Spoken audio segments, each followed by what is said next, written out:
നമ്മൾ ആദ്യമായിട്ടാണ് ഇങ്ങനെ ഒരു പ്രോഗ്രാം നടത്തുന്നത്. GSK GNM എന്നാൽ ഇപ്പോൾ കേരളത്തിൽ അല്ലെങ്കിൽ ഇന്ന് ഇന്ത്യയിൽ ഡോക്ടർ വർഗീസിന്റെ ഗ്ലോബൽ GSK ആണ് ഏറ്റവും പ്രധാനമായിട്ടുള്ളത്. നിങ്ങൾക്ക് പലർക്കും അറിയാമെന്ന് കരുതുന്നു. ഇപ്പോൾ എനിക്ക് തോന്നുന്നു നമ്മുടെ ഈ ഗ്രൂപ്പിൽ ഇപ്പോൾ ഇതിലേക്ക് കയറുന്ന ഡോക്ടർ വർഗീസ് ഉൾപ്പെടെയാണ് ഉണ്ട്. അതുകൂടാതെ ഹോമിയോപ്പതി ഡോക്ടർമാർ അല്ലാത്ത ഡോക്ടർമാരും ഈ ഒരു സെഷനിൽ പങ്കെടുക്കുന്നുണ്ട് എന്നാണ് ഞാൻ മനസ്സിലാക്കുന്നത്. അപ്പോൾ ആദ്യമായിട്ട് ശരിക്കും പറഞ്ഞ GSKയുടെ ഒരു ആമുഖം ഇവിടെ പറയേണ്ടതുണ്ടോ എന്ന് എനിക്ക് സംശയമുണ്ട്. പക്ഷെ എങ്കിലും ആദ്യമായിട്ട് ഇത് കേൾക്കുന്നവർക്ക് ചെറിയ ആമുഖങ്ങൾ പറയേണ്ടതുണ്ട് എന്നാണ് എനിക്ക് തോന്നുന്നത്. ഡോക്ടർ റൈക്കെ ഗിയർഹാമർ എന്ന ഒരു ജർമ്മൻ സർജിക്കൽ ഓങ്കോളജിസ്റ്റ് ആണ് ഈ GNM എന്ന GSKയുടെ ഉപജ്ഞാതാവ്. GNM എന്ന് ആദ്യമേ പറഞ്ഞിരുന്നു ജർമ്മൻ ന്യൂ മെഡിസിൻ. അതിൽ മെഡിസിൻ എന്ന ഒരു കൺസെപ്റ്റ് വന്നതുകൊണ്ട് അത് പിന്നെ മാറ്റി GSK ജർമ്മനി ഹെലിക്കുണ്ടെ അല്ലെങ്കിൽ ജർമ്മൻ ഹീലിംഗ് നോളജ് എന്ന് വീണ്ടും മാറ്റി. ഇപ്പോൾ അത് ലോകവ്യാപകമായി GNM അഥവാ GSK എന്ന പേരിൽ അറിയപ്പെടുന്നു. ഇന്ത്യയിൽ ഡോക്ടർ വർഗീസ് ഇതിന്റെ മേൽനോട്ടത്തിൽ ഗ്ലോബൽ GSK എന്ന ഒരു ഫോറം ഉണ്ട്.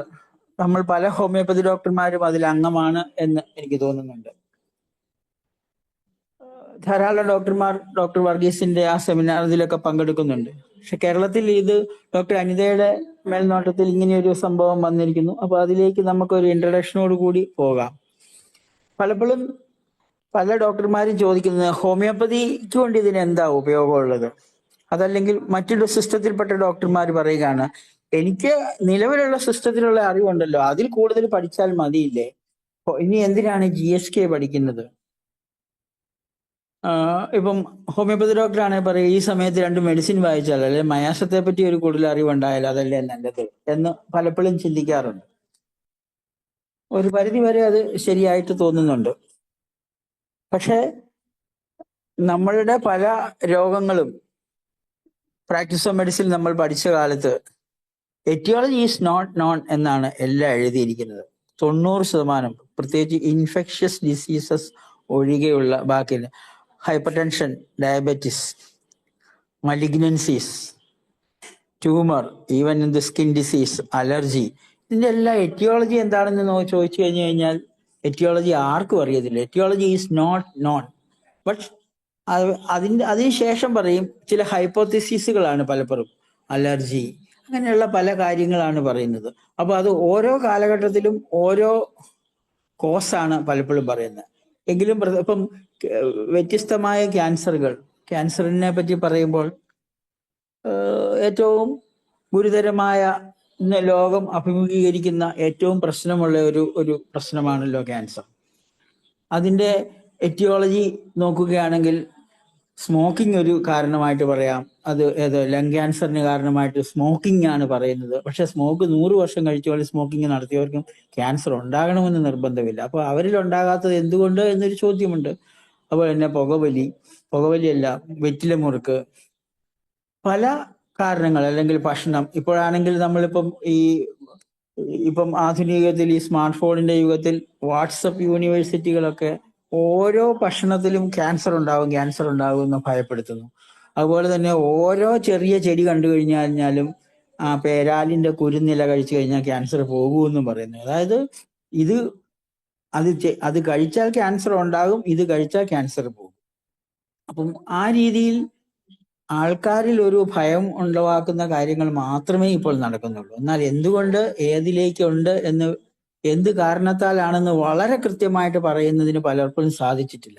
അപ്പോൾ അങ്ങനെ ഒരു സാധ്യമായ ഒരു കാര്യമാണ് ഹാമറിന്റെ ഈ GSK. കേൾക്കുന്നുണ്ടാവും?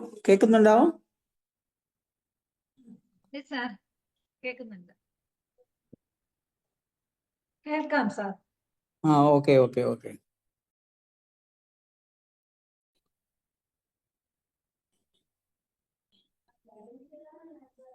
ഹലോ. പറഞ്ഞോളൂ സാർ. അപ്പോൾ നമ്മൾ ഇത് ഞാൻ ഇന്ന് കൂടുതൽ സംസാരിക്കുന്നത് നമ്മൾ ഹോമിയോപ്പതിക്കാരാണ് കൂടുതൽ ഇവിടെയുള്ളത്. അതുകൊണ്ട് തന്നെ ഒന്ന് രണ്ട് ഹോമിയോപ്പതി കേസുകളൊക്കെ പറഞ്ഞുകൊണ്ടാണ് കൂടുതൽ സംസാരിക്കുന്നത്. അതിന്റെ ഇടയിൽ തന്നെ നിങ്ങൾക്ക് എന്ത് സംശയങ്ങൾ വേണമെങ്കിലും ഇടയ്ക്ക് എന്ത് ചോദ്യങ്ങൾ വേണമെങ്കിലും ചോദിക്കാം. ഹാമറിന്റെ ഡോക്ടർ റൈക്കിയ ഗിയേഡ് ഹാമറിന്റെ GSK അറിവ് 5 ബയോളജിക്കൽ ലോസിൽ അധിഷ്ഠിതമാണ്. 5 ബയോളജിക്കൽ ലോസ്, 5 ലോസ്. അതിനെ 5 ജൈവിക പ്രകൃതി നിയമങ്ങൾ എന്ന പേരിലാണ് അറിയപ്പെടുന്നത്. അതിൽ 1, 2, 3, 4, 5. അതിൽ ആദ്യത്തെ ലോ ആണ് the iron rule of cancer. Or ഏത് രോഗങ്ങളും ഉണ്ടാകുന്നത് ഒരു ശരീരത്തിൽ അല്ലെങ്കിൽ മനസ്സിൽ ഉണ്ടാകുന്ന ഒരു കൺഫ്ലിക്റ്റിനെ തുടർന്നുള്ളതാണ്. എന്താണ് കൺഫ്ലിക്റ്റ് എന്ന് പലപ്പോഴും പല ഡോക്ടർമാരും സംസാരിക്കാറുണ്ട്. എന്താണ് കൺഫ്ലിക്റ്റ്? നമുക്ക് അപ്രതീക്ഷിതമായി ഉണ്ടാകുന്ന ഒരു സംഘർഷം, നമ്മുടെ ജീവിതത്തിൽ വരുന്ന മാറ്റങ്ങൾ, ആ മാറ്റങ്ങളെ തുടർന്നുണ്ടാകുന്ന പ്രശ്നങ്ങൾ, ആ മാറ്റങ്ങളെ തുടർന്ന് അത് ശരീരത്തിൽ വരുത്തുന്ന ചേഞ്ചസ്, അതിനെയാണ് കൺഫ്ലിക്റ്റ് എന്നൊരു ഒറ്റ വാക്കുകൊണ്ട് ഉപയോഗിക്കുന്നത്. പക്ഷെ പലപ്പോഴും ഇത് നമുക്ക് തിരിച്ചറിയാൻ പറ്റുന്നതല്ല. കാരണം നമ്മൾ ആ രീതിയിലല്ല പഠിച്ചു വന്നിരിക്കുന്നത്. അപ്പം രോഗങ്ങൾക്ക് കൺഫ്ലിക്റ്റ് കാരണമാകുമോ എന്നൊരു ചോദ്യം ചോദിച്ചു കഴിഞ്ഞാൽ നമ്മൾ പറയും ഇപ്പം ഫിസിക്കൽ ആയിട്ടുള്ള കാര്യങ്ങൾ അല്ലെങ്കിൽ ശരീരത്തിന്റെ ഒരു ഒരു ഒരു നീഡ്. ഇപ്പൊ ഉദാഹരണം പറയുകയാണെങ്കിൽ വിശന്നിരിക്കുന്ന സമയത്ത് ഒരാൾ ഭക്ഷണം കഴിക്കാൻ തുടങ്ങുന്നതിന് തൊട്ട് മുമ്പ് ഒരു അറിവ് കിട്ടുന്നു, ആ വ്യക്തിയുടെ പ്രധാനപ്പെട്ട അല്ലെങ്കിൽ അടുത്ത ഒരാൾക്ക് എന്തോ ഒരു അപകടം സംഭവിച്ചിരിക്കുന്നു, അല്ലെങ്കിൽ ഒരു പ്രോബ്ലം ഉണ്ടായിരിക്കുന്നു. അപ്പോൾ ഉടനെ നമ്മൾ വിശന്നിട്ട് തീരെ വയ്യ എന്ന് പറയുന്ന ഒരാൾ വിശപ്പ് നിർത്തി അല്ലെങ്കിൽ വിശപ്പ് അവിടെ ഇല്ലാതായി ഉടനെ തന്നെ അയാൾ ആ അപകടത്തിന്റെ പിറകെ പോവുകയാണ്. പിന്നെ ചിലപ്പോൾ വിശപ്പുണ്ടാകുന്നത് ആ ആൾക്ക് അയാളുടെ ചികിത്സയിലോ അല്ലെങ്കിൽ അയാളെ സ്വാന്തനപ്പെടുത്തി ചിലപ്പോൾ 24 മണിക്കൂർ കഴിഞ്ഞിട്ടാകാം. അപ്പോൾ നമ്മുടെ ശരീരത്തിന്റെ ഒരു ആവശ്യത്തിനെ കഴിഞ്ഞും കൂടുതൽ സഹിക്കുക എന്ന അല്ലെങ്കിൽ നമുക്ക് ഉണ്ടാകുന്ന അപ്രതീക്ഷിതമായിട്ട് ഉണ്ടാകുന്ന ആ പ്രശ്നത്തിന്റെ പേരിലാണ് എന്ന് നമുക്ക് ഓരോ അർത്ഥത്തിലും മനസ്സിലാവും. അപ്പൊ നമുക്ക് പലപ്പോഴും ഹോമിയോപ്പതിക്കാരിൽ പറഞ്ഞിരിക്കുന്ന ഒരു വിഷയമാണ് രോഗത്തിന്റെ കാരണമായിട്ട് പറയുന്നത് അഫോറിസം 16 പറയുന്ന കൺസെപ്ച്വൽ ഡൈനാമിക് ഡിസീസ് അല്ലെങ്കിൽ conceptual dynamic derangement of the vital force. ഈ വൈറ്റൽ ഫോഴ്സിനുണ്ടാകുന്ന മാറ്റങ്ങളാണ് രോഗങ്ങൾക്ക് അടിസ്ഥാന കാരണം എന്ന് പറയുന്നത്. അത് എന്താണ് ഒരു ഡിറേഞ്ച്മെന്റ് കൊണ്ടുണ്ടായ കൃത്യമായ ഒരു ഡിറേഞ്ച്മെന്റ് ഉണ്ടായ ഒരു കൃത്യമായ രോഗത്തിനൊരു ഉദാഹരണം പറയാമോ എന്ന് ചോദിച്ചു കഴിഞ്ഞാൽ പല ഡോക്ടർമാർക്കും പറയാൻ സാധിക്കാറുമില്ല. നമ്മളിങ്ങനെ പറയാറുണ്ട്. അതുപോലെ തന്നെ ഇപ്പോൾ ആയുർവേദത്തിന്റെ സംഭവം പറയുവാണെങ്കിൽ ആയുർവേദത്തിൽ അവര് ത്രിദോഷ സിദ്ധാന്തങ്ങൾ പറയുന്നു. ഓരോ സിദ്ധാന്തത്തിനനുസൃതമായ ഓരോ ചികിത്സാ സമ്പ്രദായത്തിലും അതിനനുസരിച്ചിട്ടുള്ള കാര്യങ്ങളാണ് പറയുന്നത്. പക്ഷെ GSKയിൽ എന്താണ് ശരീരത്തിലും സൈക്കിലും ബ്രെയിനിലും നടക്കുന്നത് എന്നും ആ നടക്കുന്ന വിഷയങ്ങൾ എങ്ങനെയാണ് ഉണ്ടായത് എന്നും അതിനെ എങ്ങനെ നമുക്ക് വേണ്ട രീതിയിൽ പ്രയോജനപ്പെടുത്താമെന്നുമുള്ള നമ്മുടെ ഒരു അറിവാണ് GSK വഴി നൽകുന്നത്. അതിൽ ആദ്യത്തെ നിയമമാണ് the iron rule of cancer. അതല്ലെങ്കിൽ നമുക്ക് രോഗങ്ങൾ ഉണ്ടാകുന്നത് പെട്ടെന്ന് അപ്രതീക്ഷിതമായിട്ട് ജീവിത സാഹചര്യത്തിൽ ഉണ്ടാകുന്ന ഒരു സംഘർഷം. ആ സംഘർഷം മാനസികമാണ്. അതാണ് ആ മാനസികമായ സംഘർഷത്തിനെയാണ് ഹോമിയോപ്പതിയിൽ ഡൈനാമിക് ഡിറേഞ്ച്മെന്റ് എന്ന് പറയുന്നത്.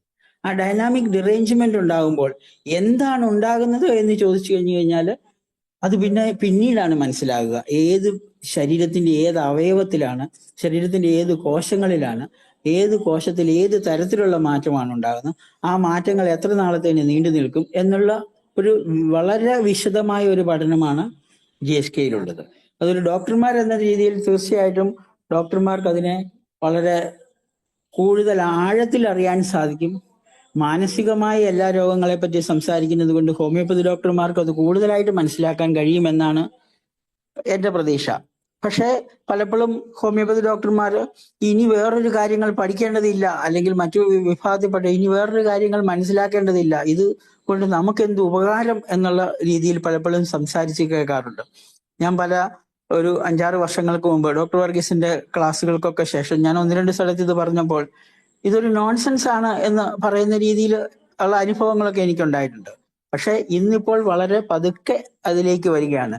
ഇന്ത്യയിൽ എന്തൊക്കെയാണെങ്കിലും ഈ ചികിത്സാ രീതി നേരിട്ടല്ലെങ്കിലും ആദ്യമായിട്ട് അവതരിപ്പിച്ചത് പ്രെഡിക്റ്റീവ് ഹോമിയോപ്പതിയിലെ ഡോക്ടർ പ്രഫുൽ വിജയകർ, പ്രെഡിക്റ്റീവിന്റെ സ്ഥാപകനായ പല ഹോമിയോപ്പതി ഡോക്ടർമാരിലെയും ബഹുമാന്യനായ ഗുരുവായ പ്രെഡിക്റ്റീവിലെ ഡോക്ടർ വിജയകർ സാറാണ്. വിജയകർ സാറ് വേറൊരു രീതിയിലാണ് ഇത് കൊണ്ടുവന്നത്. അതിനുശേഷം അതിന്റെ ആഴത്തിലുള്ള പഠനമാണ് ഡോക്ടർ വർഗീസിന്റെ നേതൃത്വത്തിൽ ഇന്ന് ഇന്ത്യയിലും ലോകത്തിലും നടക്കുന്നത്. ധാരാളം ക്ലാസ്സുകളും ധാരാളം വെബിനാറുകളും അദ്ദേഹത്തിന്റെ മേൽനോട്ടത്തിൽ നടക്കുന്നുണ്ട്. അപ്പോൾ നമ്മൾ ഇന്നൊരു ഇങ്ങനെയൊരു പുതിയൊരു തുടക്കം കുറിച്ചിരിക്കുകയാണ്. ഇങ്ങനെയൊരു ക്ലാസ് ഇപ്പോൾ നമ്മൾ ഈ ഒരു കാര്യങ്ങളിലേക്ക് പോവുക. അതിൽ ആദ്യത്തെ ലോയെ പറ്റി ഞാൻ കുറച്ച് പറഞ്ഞു. ഇതൊക്കെ കൂടുതൽ ആഴത്തിൽ മനസ്സിലാക്കേണ്ടതുണ്ട്. ആഴത്തിൽ മനസ്സിലാക്കുന്നതിന് നമുക്ക് വേറൊരു ദിവസം കാണുകയോ നേരിട്ട് കൂടുതൽ പറയുകയോ ചെയ്യാം. ഇപ്പോഴത്തെ ഒരു രീതിയിൽ അതിനുള്ള സാധ്യത കുറവാണ്. രണ്ടാമത്തെ നിയമങ്ങൾ എന്ന് പറയുന്നതാണ് ദ 2 ഫേസ് ഓഫ് ഡിസീസസ്. ഏതൊരു രോഗത്തിനും 2 ഫേസുകളുണ്ടോ എന്നുള്ളത്. ഒന്നൊരു കൺഫ്ലിക്റ്റ് ആക്റ്റീവ് ഫേസും രണ്ടാമത്തെ ഹീലിംഗ് ഫേസും. അപ്പോൾ നമ്മുടെ ശരീരത്തിൽ നമ്മുടെ ഡോക്ടർമാരുടെ അടുത്ത് എത്തുന്ന രോഗികൾക്ക് പലപ്പോഴും അവരുടെ കൺഫ്ലിക്റ്റ് ആക്റ്റീവ് ഫേസ് കഴിഞ്ഞിട്ട് ഹീലിംഗ് ഫേസിലായിരിക്കും 90% അല്ലെങ്കിൽ അതിൽ കൂടുതൽ ആൾക്കാരും ഡോക്ടറുടെ അടുത്ത് എത്തുന്നത്. അതിനുശേഷം അവരെ ഒന്ന് സ്വാന്തനപ്പെടുത്തി ക്യൂറാക്കുക എന്ന ലക്ഷ്യമാണ് പലപ്പോഴും പല ഡോക്ടർമാരും ചെയ്യുന്നത്. അതുകൊണ്ടാണ് ഹോമിയോപ്പതിയിലാണെങ്കിൽ ചില ഡോക്ടർമാർ പറയും ഞാൻ ടിഞ്ചർ മാത്രമാണ് കൊടുക്കുന്നത്, ചില ഡോക്ടർമാർ പറയും ഞാൻ സിംഗിൾ മെഡിസിൻ മാത്രമാണ് കൊടുക്കുന്നത്, ചില ഡോക്ടർമാർ പറയും ഞാൻ 3 മെഡിസിനോ 4 മെഡിസിനാണ് കൊടുക്കുന്നത്, ചില ഡോക്ടർമാർ പറയും ഞാൻ മിക്സഡ് മെഡിസിൻ ആണ് കൊടുക്കുന്നത്, ചില ഡോക്ടർമാർ ഞാൻ പേറ്റന്റ് കൊടുക്കുന്നു. അതുപോലെ തന്നെ മറ്റുള്ളവർ പറയും ഞാൻ ഹോമിയോപ്പതി ഒരിക്കലും കഴിച്ചിട്ടില്ല, അലോപ്പതി കഴിച്ചിട്ടാണ് ഇതെല്ലാം മാറുന്നത്. ചിലർ പറയും ഞാൻ ഇത് രണ്ടും കഴിക്കുന്നില്ല, ഞാൻ ആയുർവേദത്തിന്റെ ആൾക്കാരാണ്, ചിലർ പറയും ഞാൻ സിദ്ധയുടെ ആൾക്കാരാണ് എന്ന് പറഞ്ഞു കഴിഞ്ഞാൽ ഒരേ രോഗത്തിന് തന്നെ വ്യത്യസ്തമായ ചികിത്സയിൽ അല്ലെങ്കിൽ ഒരേ ചികിത്സയിൽ തന്നെ വ്യത്യസ്ത ഡോക്ടർമാർ വ്യത്യസ്ത മാർഗങ്ങൾ ഉപയോഗിച്ചുകൊണ്ട് ഇവർക്കെല്ലാം ക്യൂർ ഉണ്ടാകുന്നുണ്ട്.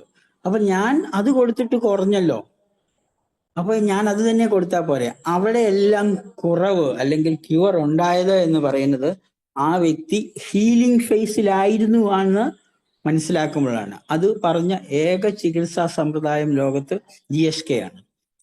അപ്പൊ അത് മനസ്സിലാക്കുന്നതിന് ഒരു പെട്ടെന്നൊരു കൺഫ്ലിക്റ്റ് ഉണ്ടാകുമ്പോൾ, അല്ലെ സംഘർഷം, മലയാളത്തിൽ പറയുകയാണെങ്കിൽ സംഘർഷം ഉണ്ടാകുമ്പോൾ ആൾക്കൊരു പ്രശ്നം ഉണ്ടാകുന്നു. ആ പ്രശ്നത്തിൽ നിന്നും അയാൾ തന്നെ സ്വയം വിമുക്തനാകുന്നു. കുറച്ച് നാളുകൾക്കോ അല്ലെങ്കിൽ കുറച്ച് ദിവസങ്ങൾക്കോ, അത് അയാളുടെ പ്രത്യേകതകൾക്കനുസരിച്ചിട്ട് എത്ര ദിവസമാണോ അല്ലെ എത്ര മണിക്കൂറാണോ അതിനുശേഷം വിമുക്തി നേടുന്നു. വിമുക്തി നേടിക്കഴിയുമ്പോൾ അയാൾ മറ്റൊരു ഫേസിലേക്ക് പോകുന്നു. അതിൽ കൺഫ്ലിക്റ്റ് ആക്റ്റീവ് ഫേസ് എന്ന ഇതിനെ ഹോട്ട് ഫേസസ് എന്ന് പറയും. അതിന് ശരീരത്തിന് ഉറക്കമില്ലാതെ രാത്രികളിൽ എണീറ്റിരിക്കുന്ന ചില കാര്യങ്ങളുണ്ട്. രാത്രി 3 മണിക്ക് ശേഷം ഒരാൾക്ക് ഉറക്കമില്ലെങ്കിൽ അത് കൺഫ്ലിക്റ്റ് ആക്റ്റീവ് ഫേസ് ആണ്. എപ്പോഴും ഉറക്കമില്ലാതിരിക്കുക എന്നത് കൺഫ്ലിക്റ്റ് ആക്റ്റീവ് ഫേസിലാണെന്ന് നമുക്ക് മനസ്സിലാക്കാൻ കഴിയും. അതിനുശേഷം അയാൾ ഹീലിംഗ് ഫേസിലേക്ക് പോകുമ്പോഴാണ് സിംറ്റംസ് വരുന്നത്. എന്നാൽ പനി വരുന്നു, അല്ലെങ്കിൽ നമ്മൾ ശരീരത്തിൽ കാണുന്ന കാര്യങ്ങൾ. നമുക്ക് എങ്ങനെ ഇതിനെ ഉപമിക്കാം? അതായത് കൺഫ്ലിക്റ്റ് ആക്റ്റീവ് ഫേസിൽ രോഗങ്ങൾ ഇല്ലാതിരിക്കുകയും ഹീലിംഗ് ഫേസിൽ രോഗങ്ങൾ ഉണ്ടാകുകയും ചെയ്യുന്നു എന്നത്. നമ്മൾ ഇതിനെ ഒരു മൃഗം ഒരു സിംഹം അല്ലെങ്കിൽ ഒരു കടുവ ഒരു മാനിനെ അല്ലെങ്കിൽ ഒരു മുയലിനെ അതുപോലെ എന്തെങ്കിലും ഇരയാക്കപ്പെടുന്ന ഒരു മൃഗത്തിനെ ഓടിക്കുന്നു എന്ന് കരുതുക. അപ്പം മാനാണെങ്കിൽ മാൻ അല്ലെങ്കിൽ പന്നിയാണെങ്കിൽ പന്നി അത് വളരെ ശക്തിയേറി ഓടുകയാണ്. സിംഹത്തിന്റെ പിടിയിൽ അകപ്പെടാതിരിക്കുന്നതിനായിട്ട് ശക്തമായ ഓട്ടം നടത്തുന്നു, മണിക്കൂറുകളോ അല്ല മിനിറ്റുകളോളം. ആ ഓട്ടത്തിനിടയിൽ ചിലപ്പോൾ സിംഹം ചാടി വീണ് അതിന്റെ ദേഹത്ത് ഒന്ന് പിടിച്ചിട്ടുണ്ടാകാം, അതല്ലെങ്കിൽ അത് ഓട്ടത്തിനിടയിൽ അത് ഒരു കയ്യാലയിൽ നിന്ന് എടുത്തു ചാടിയിട്ടുണ്ടാകാം, അതല്ലെങ്കിൽ വളരെ വലിയ അപകടങ്ങൾ പോകുന്ന വഴിക്ക് തന്നെ അതിന് മുറിവ് പറ്റിയിട്ടുണ്ടാകാം. പക്ഷെ മുറിവ് പറ്റിയാലും ആ മുറിവ് വെച്ച് കെട്ടിയിട്ടല്ല പിന്നെ ഓടുന്നത്, അത് ഒന്നും ശ്രദ്ധിക്കാതെ തന്നെ ഓടുകയാണ്. അതിൻ്റെ ഇടയിൽ ചിലപ്പം അതിൻ്റെ ഒരു കാൽ ഒടിഞ്ഞിട്ടുണ്ടാകാം, ഒടിഞ്ഞ കാലുമായിട്ട് അത് പാഞ്ഞു പോകുന്നു. പാഞ്ഞു പോയി എപ്പോഴാണോ സിംഹത്തിന്റെ പിടിയിൽ അകപ്പെട്ടു, അതല്ലെങ്കിൽ ഇരപിടിയന്റെ ആ പിടിയിൽ അകപ്പെട്ടാൽ അതോടുകൂടി അതിന്റെ ജീവൻ പോയി. പക്ഷെ ജീവൻ പോകാതെ അത് രക്ഷപ്പെട്ടു എന്ന് കരുതുക. അത് സേഫ് ആയിട്ടൊരു സ്ഥലത്ത് ചെന്ന് നോക്കുമ്പോഴാണ് മനസ്സിലാകുന്നത് അതിന്റെ ശരീരത്തിൽ ഒരു ഒടിവുണ്ട്, വലിയൊരു മുറിവുണ്ട്, പിന്നെ അത് ഉണങ്ങേണ്ടതുണ്ട്. പക്ഷെ ആ അപകടത്തിൽ നിന്ന് അത് രക്ഷപ്പെട്ടു പോയി കഴിയുമ്പോൾ പിന്നെ അതിന് ഓടാൻ കഴിയില്ല, ഒടിഞ്ഞ കാല് വെച്ച് ഓടാൻ കഴിയില്ല, പ്രശ്നങ്ങളായി. ചിലപ്പോൾ അതിന്റെ മുറിവിൽ അത് ചത്തുപോകും. ഈ ആക്റ്റീവ് ഫേസ് കഴിഞ്ഞിട്ട് രക്ഷപ്പെട്ട് കഴിയുമ്പോൾ അത് പാസീവ് ഫേസിലേക്ക് മാറി. പാസീവ് ഫേസ് അഥവാ ഹീലിംഗ് ഫേസിലേക്ക് മാറി. ഹീലിംഗ് ഫേസിൽ യാതൊരുവിധ കംപ്ലൈന്റുകൾ ഹീലിംഗ് ഫേസിലാണ് മരണങ്ങളും പനി, ചുമ, ഈ പറഞ്ഞ കംപ്ലൈന്റുകളെല്ലാം ഉണ്ടാകുന്നത് ഹീലിംഗ് ഫേസിലാണ്. അതിനെയാണ് നമ്മൾ പലപ്പോഴും മരുന്നുകൾ കൊടുത്ത് രക്ഷപ്പെടുത്തുന്നത്. ഇത് രണ്ടാമത്തെ ജൈവിക നിയമമാണ്, 2 ഫേസ് ഓഫ് ഡിസീസ്. മൂന്നാമത്തെ ജൈവിക നിയമം എന്ന് പറയുന്നതാണ് ദ ഓൺടോളജിക്കൽ ഫേസ് ഓഫ് ഡിസീസ് എന്ന് പറഞ്ഞു കഴിഞ്ഞാൽ ശരീരത്തിൽ രോഗങ്ങൾ ഉണ്ടാകുന്നത് ഓരോ ലെയർ ബൈ ലെയർ ആയിട്ടാണ്. എന്ന് പറഞ്ഞാൽ ഓൺടോളജിക്കൽ സിസ്റ്റം ഓഫ് ഡെവലപ്മെന്റ് എന്ന് പറഞ്ഞാൽ ശരീരം ഒരു എംബ്രിയോയിൽ നിന്നും രൂപപ്പെട്ട്, ഒരു മാതാവിൽ നിന്നും പിതാവിൽ നിന്നും ഒരു സിംഗിൾ സെല്ലായിട്ട് 2 പേരിൽ നിന്നുള്ള ഹാഫ് സെല്ലുകൾ രൂപീകരിച്ച് ഒരു സിംഗിൾ സെല്ലുകളായി വളർന്ന് വരുന്ന സമയത്ത് 3 എംബ്രിയോളജിക്കൽ ലെയറുകളാണ് ഉണ്ടാകുന്നത്: എക്ടോഡേം, എൻഡോഡേം ആൻഡ് മീസോഡേം. ഈ 3 ലെയറുകളിൽ നിന്നുള്ളതല്ലാതെ യാതൊരു വിധത്തിലുള്ള സെല്ലുകളും നമ്മുടെ ശരീരത്തിലില്ല. അതിൽ എക്ടോഡേമിൽ ഉണ്ടാകുന്ന സിംറ്റംസും എൻഡോഡേമിൽ ഉണ്ടാകുന്ന സിംറ്റംസും മീസോഡേമിൽ ഉണ്ടാകുന്ന ലക്ഷണങ്ങളും എല്ലാം വളരെ സ്പെസിഫിക് ആയിരിക്കും. അതിൽ ഉദാഹരണം പറയുകയാണെങ്കിൽ എൻഡോഡേം എന്ന് പറയുന്നത് നമ്മുടെ മ്യൂക്കസ് മെമ്പറൈൻ, വാ തൊട്ട് ഏനൽ കനാൽ വരെ, അതല്ലെങ്കിൽ യൂറിനറി ട്രാക്ട്, അതുമല്ലെങ്കിൽ റെസ്പിറേറ്ററി ട്രാക്ട്, ജെനിറ്റൽ ട്രാക്ട്, ഇവിടെയെല്ലാം ചില പ്രദേശങ്ങൾ ഒഴികെ ബാക്കി എല്ലായിടത്തും തന്നെ എൻഡോഡേമുണ്ട്. എൻഡോഡേമിൽ ഒരു വ്യക്തിക്ക് ഒരു കൺഫ്ലിക്റ്റ് ഉണ്ടാകുമ്പോൾ അവിടെ ആദ്യമേ സെൽ പ്രോലിഫറേഷൻ ഉണ്ടാവുകയാണ്. സെൽ പ്രോലിഫറേഷൻ എന്ന് പറഞ്ഞാൽ ഒരു ട്യൂമർ ഫോർമേഷൻ, സെൽ അഡീഷണൽ ആയിട്ടുണ്ടാകും. ഒരു പ്രോബ്ലം ഉണ്ടാകുമ്പോൾ അവരിൽ ആ പ്രോബ്ലത്തിനെ ഒഴിവാക്കുന്നതിനായിട്ട് സെൽ പ്രോലിഫറേഷൻ വരുന്നു. അതാണ് പലപ്പോഴും നമ്മൾ കാണുന്ന ഒരു കുടലിൽ, വൻകുടലിൽ, രക്തത്തിൽ, അവിടെയെല്ലാം ഒരു ട്യൂമർ ഫോർമേഷൻ സൈലന്റ് ആണ്. അത് കഴിഞ്ഞിട്ട് ആ വ്യക്തി ആ ഒരു പ്രശ്നത്തിനകത്ത് നിന്ന് വിമുക്തി നേടുമ്പോൾ അത് അൾസറേറ്റ് ചെയ്യുന്നു, അവിടെ ഡിസെൻറ്റിഗ്രേഷൻ ഉണ്ടാകുന്നു. ആ ഡിസെൻറ്റിഗ്രേഷൻ ഉണ്ടാകുന്ന സമയത്ത് ബ്ലീഡിങ് വരും. അന്നേരമാണ് നമ്മൾ പലപ്പോഴും കണ്ടെത്തുന്നത് പൈൽസ് എന്ന അസുഖം, അതല്ലെങ്കിൽ റെക്ടൽ ക്യാൻസർ, അതുമല്ലെങ്കിൽ കോളോൺ ക്യാൻസർ. ഈ പറഞ്ഞ പല കാര്യങ്ങളും അന്നേരമാണ് കണ്ടെത്തുന്നത്. എൻഡോഡേർമൽ സെല്ലുകളിലെല്ലാം ഈ രീതിയിലാണ് വരുന്നത്. എന്ന് പറഞ്ഞു കഴിഞ്ഞാൽ കൺഫ്ലിക്റ്റ് ആക്റ്റീവ് ഫേസിൽ സെൽ പ്രോലിഫറേഷനും ഹീലിംഗ് ഫേസിൽ സെൽ ഡിസ്ട്രക്ഷനും. പ്രോലിഫറേറ്റ് ചെയ്ത സെല്ലുകളെല്ലാം നശിപ്പിക്കപ്പെടുന്ന സമയത്ത് അവിടെ അൾസർ രൂപപ്പെടുന്നു, ബ്ലീഡിങ് രൂപപ്പെടുന്നു, ഈ പറഞ്ഞ കാര്യങ്ങളെല്ലാം ഉണ്ടാകും. അതേസമയം എക്ടോഡേമിലേക്ക് വരുമ്പോൾ ശരീരത്തിന്റെ പുറം ഭാഗത്തുള്ള പുറം ഭാഗത്ത് മാത്രമല്ല എക്ടോഡേം ഉള്ളത്, ഇത്തിരി ഉള്ളിലേക്ക് ഇൻവാജിനേഷൻസ് ഉള്ള ഓറിഫൈസസിന്റെ എല്ലാം ഉള്ളിൽ എക്ടോഡേമാണുള്ളത്. അങ്ങോട്ട് വരുന്ന സമയത്തും ഈ പറഞ്ഞ എക്ടോഡേമുണ്ട്. എക്ടോഡേമിൽ കൺഫ്ലിക്റ്റ് ആക്റ്റീവ് ഫേസിൽ സെൽ ലോസ് അഥവാ അൾസറേഷൻ വരുന്നു. നമുക്കറിയാം, വായിലൊരു ചെറിയ അൾസർ ഉണ്ടായത്, അല്ലെങ്കിൽ ഒരാളുടെ ശരീരത്തിൽ ഒരു ബോയിൽ ഉണ്ടായത്, സെക്കൻഡുകൾക്കുള്ളിൽ ആരും തിരിച്ചറിയുന്നതിനുള്ളിൽ തന്നെ ഒരു ബോയിൽ വന്നു. അത് പെട്ടെന്നാണ് അത് തിരിച്ചറിയുന്നത്. അതിനുശേഷം അത് ഹീലായി വരാൻ അവിടുത്തെ കൺഫ്ലിക്റ്റ് ഹീലിംഗ് ഫേസിൽ സെൽ അഡീഷൻ ഉണ്ടാകുന്നു. നഷ്ടപ്പെട്ടു പോയ സെല്ലുകളെല്ലാം തിരിച്ചു വരുന്നു. എക്ടോഡേമിൽ വരുന്നതാണ് നമ്മുടെ skin eczema, topic dermatitis, skin conditions. അതുപോലെ തന്നെയാണ് പെരിയോസ്റ്റിയവും എക്ടോഡേമാണ്. അതൊക്കെ നമുക്ക് വളരെ ആഴത്തിൽ പഠിക്കേണ്ട കാര്യങ്ങളാണ്. ഇതിപ്പോൾ ഒരു ബേസിക് ആയിട്ടുള്ള ഒരു അണ്ടർസ്റ്റാൻഡിംഗ് എന്നാണ് ഞാനിപ്പോൾ പറഞ്ഞു വരുന്നത്. പിന്നെയുള്ളത് ഓൺടോജനിക് സിസ്റ്റം ഓഫ് മൈക്രോബ്സ് വളരെ കോൺട്രോവേഴ്ഷ്യൽ ആയിട്ടുള്ള ഒരു കാര്യമാണ് മൈക്രോബ്സിനെ പറ്റിയുള്ള. അതായത് ഒരു സെൽ പ്രോലിഫറേഷൻ ഉണ്ടാകുമ്പോൾ ആ സെല്ലിനെ നശിപ്പിക്കുന്നതിനുള്ള microbes, whether it is virus or bacteria, അതിനെയും ശരീരം തന്നെയാണ് വളർത്തുന്നത് എന്ന വളരെ ഗ്രൗണ്ട് ബ്രേക്കിംഗ് ആയിട്ടുള്ള ഒരു അറിവാണ് ഹാമർ നമുക്ക് നൽകിയിരിക്കുന്നത്.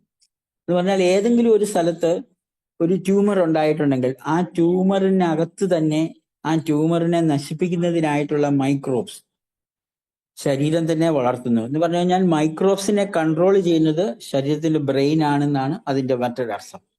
എക്സ്റ്റേണൽ അല്ല. അപ്പോൾ ഇവിടെ നമ്മൾ ഇൻഫെക്ഷൻ തിയറിയെ പറ്റിയൊക്കെ വളരെയധികം കോൺട്രോവേഴ്സികൾ ഉണ്ടാക്കിയിട്ടുണ്ട്. കാരണം എന്താണെന്ന് വെച്ച് കഴിഞ്ഞാൽ പലപ്പോഴും നമ്മുടെ ശരീരത്തിൽ ഇപ്പോൾ വെദർ ഇറ്റ് സ്ട്രെപ്റ്റോകോക്കസ് ആണെങ്കിലും സ്റ്റെഫൈലോകോക്കസ് ആണെങ്കിലും ഗോണോകോക്കസ് ആണെങ്കിലും വ്യക്തിയിൽ ഇതെല്ലാവരുടെയും ശരീരത്തിലുണ്ട്. പക്ഷെ ചില പ്രത്യേക സന്ദർഭങ്ങളിലാണ് അത് ആക്റ്റീവ് ആകുന്നതും അത് അതിന് തകരാറുകൾ ഉണ്ടാക്കുന്നത്. തകരാറുകളാണോ എന്നുള്ളതാണ് സംശയം. അതിനും വളരെ കൃത്യമായ ഒരു വിശദീകരണം ഹാമർ GSKയിൽ കൂടി നൽകിയിട്ടുണ്ട്.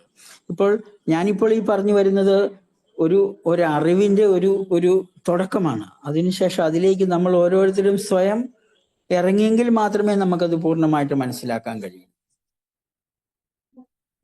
ഇത് നാലാമത്തെയാണ് മൈക്രോബ്സിനെ പറ്റിയുള്ള നാലാമത്തെ ലോ. അഞ്ചാമത്തെ ലോ എന്ന് പറയുന്നതാണ് ഇതിന്റെ എല്ലാം കൂടെ കൂട്ടിച്ചേർന്ന് ക്വിൻറ്റിസെൻസ് ഓഫ് ഓൾ 4 ലോസ് എന്ന് പറഞ്ഞു കഴിഞ്ഞാൽ അതിന് മറ്റൊരു അർത്ഥമാണുള്ളത്. നമ്മുടെ ശരീരത്തിലുണ്ടാകുന്ന ഈ മാറ്റങ്ങളെ എല്ലാം കൂടി നടക്കുന്നത് ഇത് എന്തിനാണെന്നുള്ളതാണ്.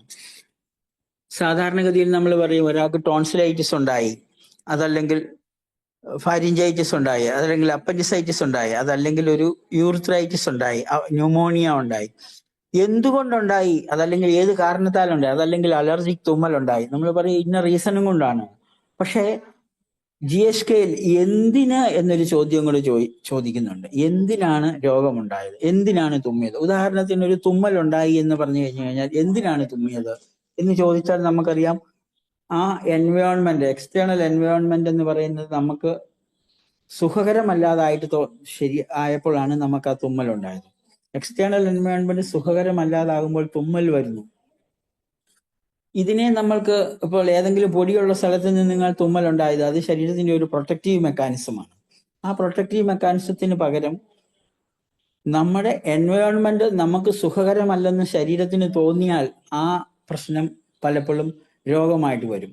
ഇപ്പോൾ അതിനൊരു ഉദാഹരണമായിട്ട് ഞാൻ ഒരു കുട്ടിയുടെ കേസ് പറയാം. ആ കുട്ടി ഇന്ന് എൻ്റെ അടുത്ത് വന്ന ഒരു കുട്ടിയാണ്. ജെഫ്രിൻ, 10 വയസ്സാണ്. ഈ കുട്ടി ജനിച്ചപ്പം മുതലേ ശ്വാസമുട്ടലായിരുന്നു. ജനിച്ചപ്പം മുതൽ ആദ്യത്തെ ജനിച്ച അന്ന് മുതൽ ഉണ്ടായി. അത് കഴിഞ്ഞിട്ട് 3-4 മാസം കഴിഞ്ഞപ്പോൾ വളരെ മോശമായി. 6 മാസം മുതൽ അതിനെ വ്യത്യസ്തമായ പല ചികിത്സാ സമ്പ്രദായത്തിൽ കൂടി അവർക്ക് പോകേണ്ടി വന്നെങ്കിലും ഒരിടത്തും തന്നെ അത് ചികിത്സയിൽ പൂർണ്ണമായ ഒരു വിമുക്തി കിട്ടില്ല. അവരുടെ വീട് എരുമേലിയിലായിരുന്നു. അപ്പൊ അവർ ആ എരുമേലിയിൽ നിന്ന് അടുത്ത പ്രദേശത്തുള്ള ആശുപത്രി 26-ലെ ഒരു ഹോസ്പിറ്റലിൽ പോകും. അതിനടുത്ത് പലത്തും പല ചികിത്സകളും നടത്തി.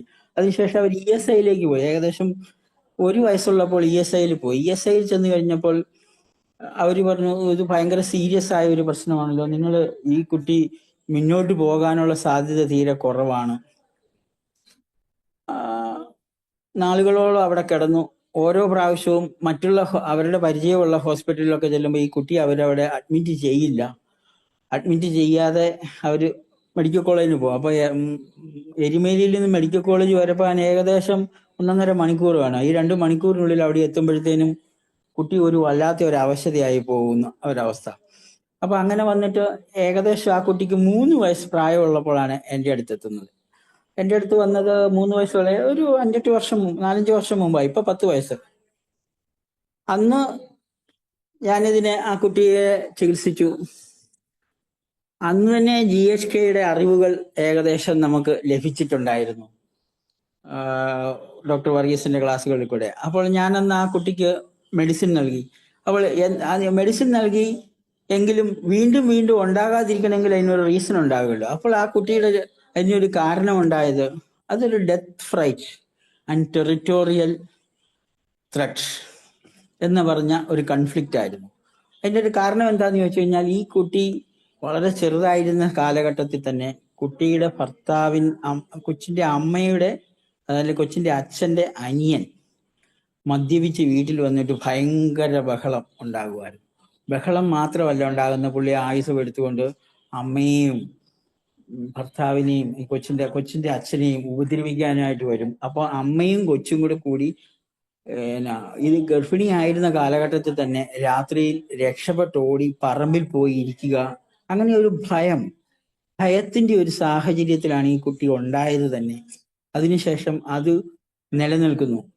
അപ്പോൾ ഇത് എൻ്റെ അടുത്ത് എത്തുന്ന സമയത്ത് ഈ ഭയത്തിനെ പറ്റി ഡെത്ത് ഫ്രൈറ്റ് എന്നൊരു സാഹചര്യം, ശരിക്കും ബ്രോങ്കസ് ആണ്. ഡെത്ത് ഫ്രൈറ്റ് ആണെങ്കിൽ കൃത്യമായിട്ട് ശ്വാസകോശത്തിലാണ് രോഗം ഉണ്ടാകുന്നത്. ഡെത്ത് ഫ്രൈറ്റ് കൺഫ്ലിക്റ്റ് വരുമ്പോൾ ഈ കുട്ടിക്ക് ശ്വാസകോശത്തിലെ കഴിഞ്ഞും കൂടുതൽ രോഗം ആസ്മ എന്നത് ബ്രോങ്ക്യൂൾസിലാണ്. എന്ന് പറഞ്ഞു കഴിഞ്ഞാൽ മസ്കുലാർ ബ്രോങ്കസിലെ കൺട്രാക്ഷൻ, ആ കൺട്രാക്ഷൻ മൂലം അതൊരു സ്റ്റാറ്റസ് ആസ്മാറ്റിക്കസ് എന്ന് പറഞ്ഞൊരു കണ്ടീഷൻസ്. അപ്പോൾ ഞാൻ അത് കഴിഞ്ഞിട്ട് ഈ അമ്മയുമായിട്ട് ആദ്യത്തെ കുറച്ച് 2-3 പ്രാവശ്യമൊന്നും യാതൊരു തരത്തിലുള്ള അറിവുകളും കിട്ടിയില്ല. ഈ ഭയം എന്ന ഒരു സാഹചര്യം പറഞ്ഞപ്പോൾ ആണ് ഞാൻ എന്താണ് നിങ്ങളെ അല്ലെങ്കിൽ കുട്ടിയെ ഭയപ്പെടുത്തുന്നത് എന്ന് ചോദിച്ചപ്പോഴാണ് അവർ പറഞ്ഞത് ഈ ഒരു സാഹചര്യം പറഞ്ഞത്. ഈ ഒരു സാഹചര്യം പറഞ്ഞു വന്നതോടുകൂടി അതിനുശേഷം ഞാൻ അന്ന് മൂന്നോ പിന്നെ 4 വയസ്സേ ഉള്ളൂ, കുട്ടിയോടും പറഞ്ഞു. അപ്പോൾ ഇവൻ ഭയപ്പെട്ട് കഴിഞ്ഞു കഴിഞ്ഞാൽ ഭയപ്പെട്ട് വന്നതിന് ശേഷം 12 മണിക്കൂറിനുള്ളിൽ ശ്വാസമുട്ടൽ ഉണ്ടാവും, അതികഠിനമായിട്ട് തന്നെ ഉണ്ടാവും. പിന്നെ അത് പറഞ്ഞു. അപ്പോൾ പിന്നെ ഈ അമ്മ അവനെ ആശ്വസിപ്പിക്കാൻ തുടങ്ങി, പേടിക്കണ്ട, കുഴപ്പമില്ല എന്ന് പറഞ്ഞ് ഓരോ പ്രാവശ്യവും. പക്ഷെ വീണ്ടും മരുന്ന് കൊടുക്കേണ്ടി വരും. ഞാൻ പല പ്രാവശ്യം മരുന്ന് കൊടുത്തു, ഏകദേശം പല തവണയായിട്ട് മെഡിസിൻ നൽകി 6 മാസത്തോളം പല ദിവസങ്ങളിലായിട്ട് പല പ്രാവശ്യങ്ങളായിട്ട് മരുന്ന് കൊടുത്തു. കുറഞ്ഞു വന്നു. പക്ഷെ ഓരോ പ്രാവശ്യവും പുതിയ ഇൻസിഡന്റ് ഉണ്ടാകുമ്പോൾ കുട്ടിക്ക് ശ്വാസം മുട്ടൽ ഉണ്ടായി. അപ്പോൾ അത് കഴിഞ്ഞതിന് ശേഷം പിന്നെ ഞാൻ അവരോട് ചോദിച്ചു, നിങ്ങൾ ഓരോ തവണയും ഇൻസിഡന്റ് ഉണ്ടാകുമ്പോൾ ഇവനെ പ്രൊട്ടക്റ്റ് ചെയ്യുക, അവനെ ചേർത്ത് പിടിച്ച് പേടി മാറ്റുക. അങ്ങനെ പേടി മാറ്റി അവന്റെ രോഗങ്ങൾ കുറഞ്ഞു വന്നു. ഇപ്പോൾ ഞാൻ അവന് കൊടുത്ത മെഡിസിൻസ് ആഴ്സൈഡൈഡ് ആയിരുന്നു. പക്ഷെ രോഗമെല്ലാം കുറഞ്ഞു, ഇപ്പം വളരെ മിടുക്കനായി.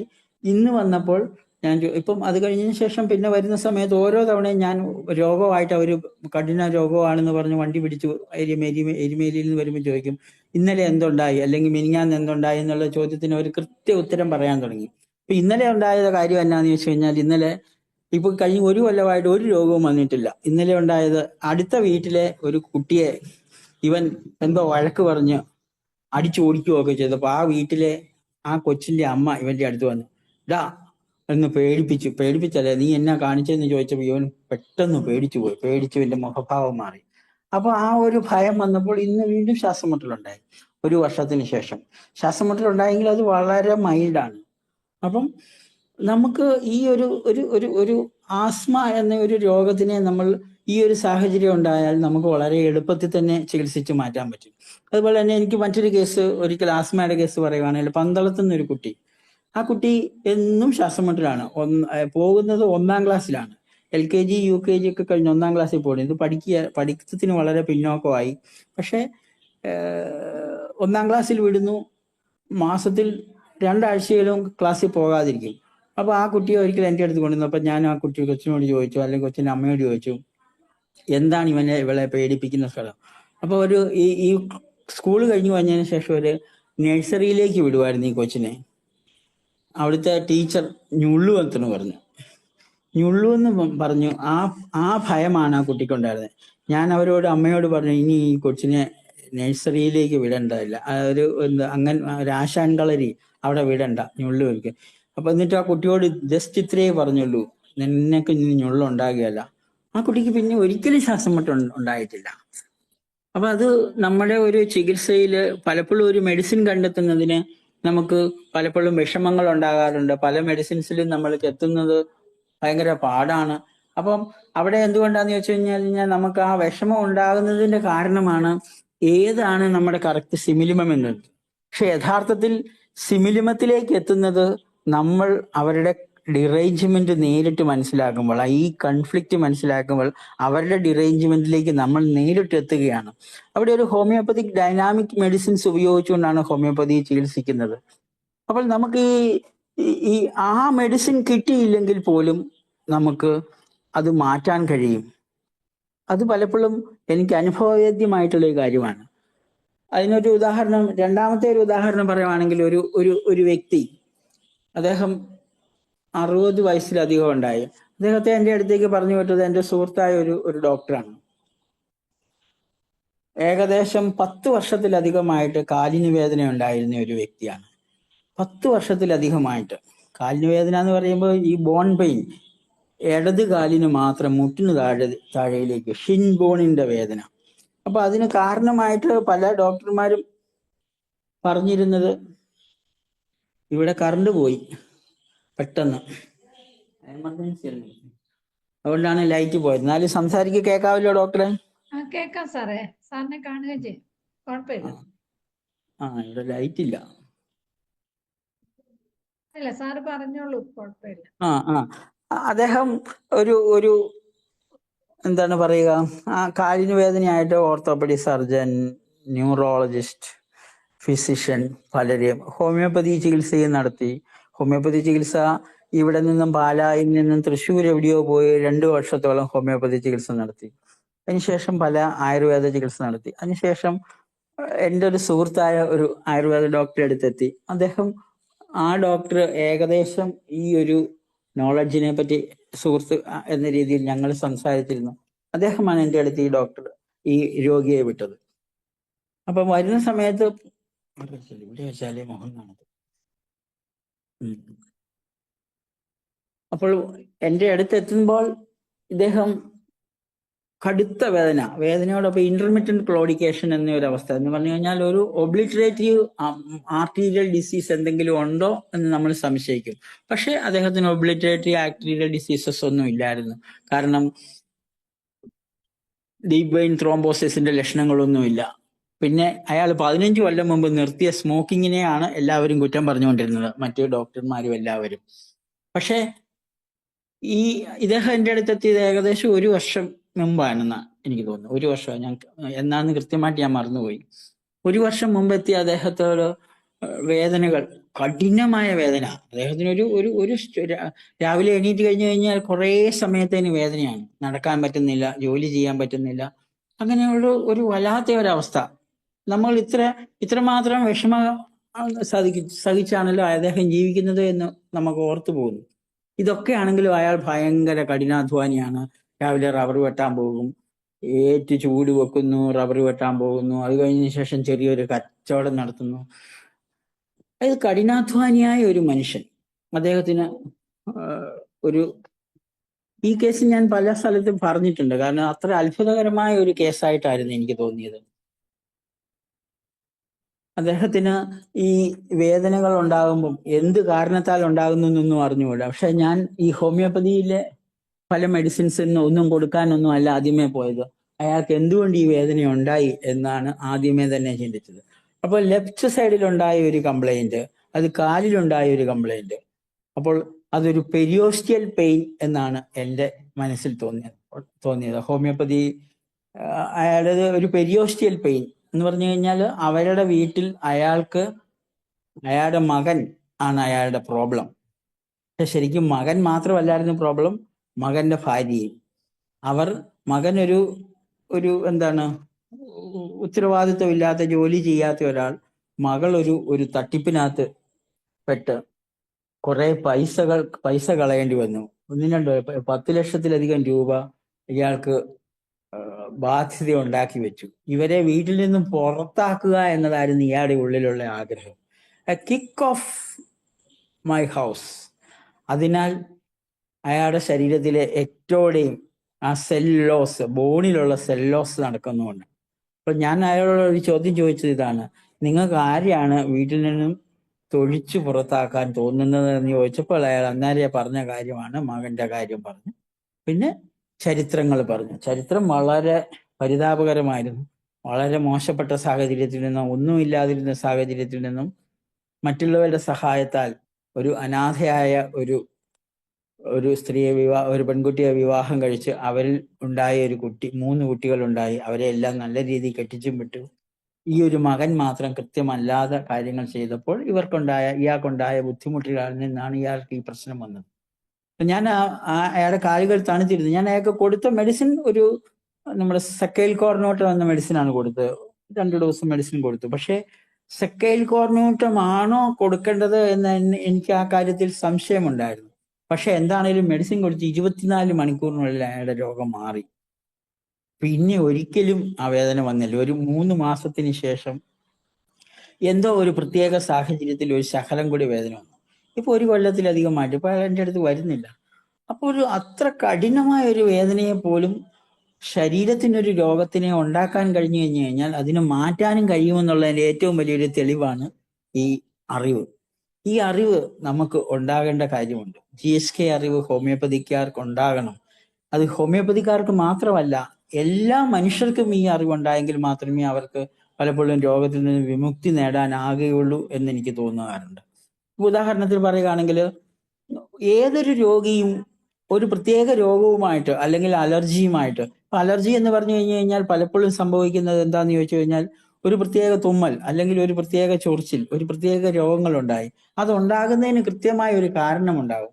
ആ കാരണത്തിനെ ശരീരം അല്ലെങ്കിൽ ബ്രെയിൻ രജിസ്റ്റർ ചെയ്യുന്നുണ്ട്. ഈ രജിസ്റ്റർ ചെയ്യുക എന്ന് ഉദ്ദേശിച്ചതിൽ നിന്ന് മനസ്സിലാക്കുന്നത് എന്താന്ന് ചോദിച്ചു കഴിഞ്ഞാൽ, നമ്മൾ വണ്ടി ഓടിക്കുന്ന സമയത്ത് പലരും കണ്ടിട്ടില്ലേ, വണ്ടി ഓടിച്ചുകൊണ്ട് പോകുന്ന സമയത്ത് ഒരു അപകടമോ അല്ലെങ്കിൽ എന്തെങ്കിലും ഒരു ചെറിയൊരു പ്രശ്നമോ ഉണ്ടാകുമ്പോൾ ആ സ്ഥലം നമുക്ക് അവിടെ വെച്ചിട്ട്, അപകടം ഉണ്ടായ ആ സ്ഥലം നമ്മൾ ഓർത്തിരിക്കും. പക്ഷെ ഓർത്തിരിക്കുക എന്ന് പറഞ്ഞാൽ ഒരു പ്രത്യേക സ്ഥലം ഓർത്തിരിക്കില്ല, പക്ഷെ കാര്യം ഓർത്തിരിക്കും. ഇപ്പം ഒരു ആക്സിഡന്റ് ഉണ്ടായെന്ന് കരുതുക, അതല്ലെങ്കിൽ ഒരു പ്രത്യേക സമയത്ത് ഒരു പ്രത്യേക ആൾ വന്ന് ഉപദ്രവിച്ചെന്ന് കരുതുക. ബ്രെയിൻ രജിസ്റ്റർ ചെയ്യുന്നത് എങ്ങനെയാന്ന് ചോദിച്ചു കഴിഞ്ഞാൽ, ഇപ്പോൾ ആക്സിഡന്റ് ആണെങ്കിൽ ഒരു 5 കൊല്ലത്തിന് ശേഷം ആ പ്രദേശത്ത് ചെല്ലും, ആ പ്രദേശത്ത് ചെല്ലുമ്പോൾ നമുക്ക് ഓർമ്മ വരും, ഇവിടെ വെച്ചിട്ടാണല്ലോ എനിക്ക് പണ്ട് ആക്സിഡന്റ് ഉണ്ടായത്. അതല്ലെങ്കിൽ ഒരു അപകടം ഉണ്ടാകുകയാണെങ്കിൽ, ഒരു കളർ ഉണ്ടായാൽ, അതല്ലെങ്കിൽ സമയം ഉണ്ടായാൽ, മഴയുള്ള സമയത്ത്, ഇതെല്ലാം ബ്രെയിൻ ഓർത്തിരിക്കും. എന്ന് പറഞ്ഞാൽ ഒരു ഫോട്ടോഗ്രാഫിക് മെമ്മറി. അപ്പോൾ ഈ ബ്രെയിൻ ഇങ്ങനെ ഓർത്തിരിക്കുന്ന അതിനെയാണ് ബ്രെയിൻ രജിസ്ട്രേഷൻ എന്ന് പറയുന്നത്. ഈ രജിസ്ട്രേഷൻ ഉണ്ടാകുന്ന സമയത്ത് നമ്മൾ പോലും അറിയാതെ, അത് എന്താന്ന് വെച്ച് കഴിഞ്ഞാൽ ചില ഭക്ഷണ പദാർത്ഥങ്ങളോടുള്ള അലർജിക്കുള്ള കാരണം അതാണ്. ഡോക്ടർ വർഗീസ് ഒരിക്കലും ഒരു കല്ലുമ്മക്കായുടെ ഒരു കേസ് പറഞ്ഞ് ഞാൻ ഇപ്പോഴും ഓർക്കുന്നുണ്ട്. ഒരാൾക്കൊരു കല്ലുമ്മക്ക കഴിച്ചപ്പോൾ ആദ്യമായിട്ട് കൺഫ്ലിക്റ്റ് ഉണ്ടായ സമയത്ത് കല്ലുമ്മക്ക വിഭവത്തിലുണ്ടായിരുന്നു. അത് കഴിഞ്ഞതിന് ശേഷം പിന്നെ കല്ലുമ്മക്ക അലർജി ആയിട്ട് മാറി. അതുപോലെ നമ്മൾ ഒരു ബ്രെയിൻ രജിസ്ട്രേഷൻ എന്ന ഒരു കാര്യവും നമ്മുടെ ഉള്ളിലുണ്ട്. അപ്പം ഈ ശ്വാസമുട്ടലോ എന്നൊക്കെയുള്ള കാര്യത്തിൽ പിന്നെ ഈ രജിസ്ട്രേഷൻ നടന്നു കഴിഞ്ഞു കഴിഞ്ഞാൽ, ഇപ്പൊ സ്കൂളിൽ പോകുമ്പം കുട്ടി ആദ്യമേ സ്കൂളിൽ പോകുമ്പം കുട്ടിക്ക് സ്കൂളിൽ പോകാൻ ഇഷ്ടമില്ല. സ്കൂളിൽ പോകാൻ ഇഷ്ടമില്ലാത്തപ്പോൾ പലപ്പോഴും ആദ്യമായിട്ട് കുട്ടിയെ വിടുന്നത് എങ്ങനെയാന്ന് ചോദിച്ചു കഴിഞ്ഞാൽ, അപ്പനും അമ്മയും കൂടെ തല്ലി പിടിച്ച് ഓടിച്ചിട്ട് പിടിച്ച് ബലമായിട്ടൊക്കെ ആകാം. ആദ്യത്തെ ദിവസം കുട്ടി വിചാരിക്കുന്നത് ഞാൻ ഉപേക്ഷിക്കപ്പെട്ടു പോയി. കുട്ടിയുടെ മനസ്സിലുള്ളത് ഞാൻ ഉപേക്ഷിക്കപ്പെട്ടു, എന്നെ അമ്മ പിന്നെ വേണ്ടാന്ന് വെച്ചു, അത് എന്നെ വേറൊരു സ്ഥലത്തേക്ക് വിട്ടു, ആ സ്ഥലവുമായിട്ട് എനിക്ക് ഒരു വിധത്തിൽ യോജിക്കാൻ പറ്റില്ല. സ്കൂളിൽ ചെന്ന് കഴിഞ്ഞു കഴിഞ്ഞാൽ അന്നേരം തന്നെ അവിടെ പൊടിയാണ്, പൊടിയുള്ളപ്പോൾ ശ്വാസമുട്ടലുണ്ടായി, അതല്ലെങ്കിൽ തുമ്മലുണ്ടായി, അതല്ലെങ്കിൽ എക്സിമ ഉണ്ടായി. പലപ്പോഴും നമ്മൾ ഓർത്തിട്ടില്ലേ, പണ്ട് കാലത്തൊക്കെ എക്സിമ ആദ്യമായിട്ടുണ്ടാകുന്നത് സ്കൂളിൽ വിടുന്ന സമയത്തായിരുന്നു. അപ്പൊ ചൊറി പിടിക്കുക, അപ്പൊ അത് സ്കൂളിലെ പ്രശ്നമാണ്. സെപ്പറേഷൻ കൺഫ്ലിക്റ്റ്, വീട്ടിൽ നിന്ന് അമ്മയിൽ നിന്ന് സെപ്പറേറ്റ് ചെയ്തപ്പോൾ ഉണ്ടായതാണ്. ഇതാണ് എന്ന് അവരെ ഒന്ന് മനസ്സിലാക്കി കഴിഞ്ഞു കഴിഞ്ഞാൽ, അമ്മയെയും കൂടെ മനസ്സിലാക്കി കഴിഞ്ഞു കഴിഞ്ഞാൽ ഈ രോഗത്തിന് നമുക്ക് പെട്ടെന്ന് തന്നെ ശമനം ഉണ്ടാകുന്നതാണ്. അത് പറഞ്ഞപ്പോൾ കുറെ കേസുകളുണ്ട്. ശരിക്കും പറഞ്ഞു കഴിഞ്ഞു കഴിഞ്ഞാൽ ഇന്ന് എൻ്റെ അടുത്ത് ഒരു കേസ് വന്നു, ഇന്ന് വന്ന ഒരു കേസ്. അത് ഇപ്പം നമുക്ക് ഇങ്ങനെ സംസാരിക്കുന്ന കൂട്ടത്തിൽ പറയാമല്ലോ. അദ്ദേഹത്തിന് അസൈറ്റിസ് ഉണ്ട്, liver cirrhosis, ascites, rectal bleeding, വളരെ ഗുരുതരാവസ്ഥയിലാണ് ഇരിക്കുന്നത്. ഒരു എന്താണ്, ലിവർ ട്രാൻസ്പ്ലാന്റ് ആണ് വിദഗ്ധ ഡോക്ടർമാർ പറഞ്ഞത്. അപ്പോൾ അദ്ദേഹത്തിന്റെ വീട്ടിൽ നിന്ന് അദ്ദേഹവും 42 വയസ്സുള്ള ഒരു മനുഷ്യനാണ്. ഇവിടെ മാന്നാനത്ത് നിന്നാണ് വന്നത്. ഇപ്പൊ വയറ് നല്ലപോലെ വീർത്തിരിക്കുകയാണ്, അസൈറ്റിസ്. അപ്പൊ ഇയാളുടെ പ്രശ്നങ്ങൾ ശരിക്കും പറഞ്ഞു കഴിഞ്ഞാൽ, അസൈറ്റിസ് ഉണ്ടാകണമെങ്കിൽ, ലിവർ സിറോസിസ് ഉണ്ടാകണമെങ്കിൽ അയാൾക്ക് സ്റ്റാർവേഷൻ കൺഫ്ലിക്റ്റ് എന്ന കൺഫ്ലിക്റ്റ് ഉണ്ടാകണം. അപ്പൊ ഞാൻ പുള്ളിയോട് ചോദിച്ചു, എന്താണ് ഈ രോഗത്തിനെ പറ്റി ഞാൻ ഈ പറഞ്ഞ കുറച്ച് കാര്യങ്ങൾ സംസാരിച്ചതിന് ശേഷം ചോദിച്ചപ്പോഴാണ് അയാൾ കുറച്ച് കാര്യങ്ങൾ എന്നോട് പറഞ്ഞത്. ഇതാണ് അയാളുടെ ഒരു ബിസിനസ്സിൽ അയാൾക്കുണ്ടായ ചില പ്രശ്നങ്ങൾ. പക്ഷെ ബിസിനസ്സിൽ അയാൾക്ക് യഥാർത്ഥത്തിൽ വലിയ പ്രശ്നങ്ങൾ ഉണ്ടായിട്ടില്ലായിരുന്നു. അയാളുടെ പാർട്ട്ണർ, ഇയാളുടെ പാർട്ട്ണറും കൂടി വളരെ നല്ല രീതിയിൽ പൊക്കോണ്ടിരുന്ന ഒരു ബിസിനസ്സിലേക്ക് വേറൊരാളുടെ കടന്നുകയറ്റം ഉണ്ടായി. ആ കടന്നുകയറ്റത്തിനെ ഇയാൾക്ക് എതിർക്കാൻ കഴിഞ്ഞില്ല. ശരിക്കും പറഞ്ഞു കഴിഞ്ഞാൽ എതിർക്കേണ്ട കാര്യമൊന്നുമില്ല, പക്ഷെ ഇയാൾ ഉള്ളിൽ ദേഷ്യം വെച്ചുകൊണ്ടിരുന്നു. എന്ന് പറഞ്ഞാൽ ടെറിറ്റോറിയൽ ആങ്കർ ആണ് അയാൾക്കുണ്ടായത്. ടെറിറ്റോറിയൽ ആങ്കർ ഉണ്ടാകുമ്പോൾ ലിവർ, ബൈലറി പാസേജസ്, ഇവിടെ എല്ലാം പ്രശ്നം ഉണ്ടാകുകയും നാളുകൾക്ക് ശേഷം അങ്ങനെ വരുമ്പോൾ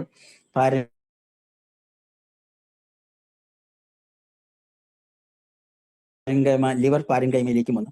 അദ്ദേഹം പറയുകയാണ് ചെയ്തത് ഈ ഒരു വിഷയം ഇയാൾക്കുണ്ട് എന്നുള്ള കാര്യം വീട്ടിൽ ഒരുത്തർക്കും അറിയത്തില്ല. ഇയാൾ ഇത് ആരോടും ഷെയർ ചെയ്തില്ല. ഞാൻ അയാളോട് പറഞ്ഞ് എന്താണേലും ഇന്നലെ ഇയാളെ വീണ്ടും ഹോസ്പിറ്റലിൽ നിന്ന് ഡിസ്ചാർജ് ചെയ്തിട്ട് ഏകദേശം 6-7 തവണ ടാപ്പ് ചെയ്തിട്ട് ഇയാളിൽ ശരിക്കും വീക്കാണ്. ഹീമോഗ്ലോബിൻ ഇന്നലത്തെ 6.3 ഹീമോഗ്ലോബിൻ, തീരെ ഹീമോഗ്ലോബിൻ ഇല്ല, കടുത്ത വീക്ക്നെസ് ഉണ്ട്. എന്താണേലും ഞാൻ അയാളുടെ പ്രോബ്ലം പറഞ്ഞ് മനസ്സിലാക്കുന്നതിൽ ഞാൻ വിജയിച്ചിട്ടുണ്ടെന്നാണ് എനിക്ക് തോന്നുന്നത്.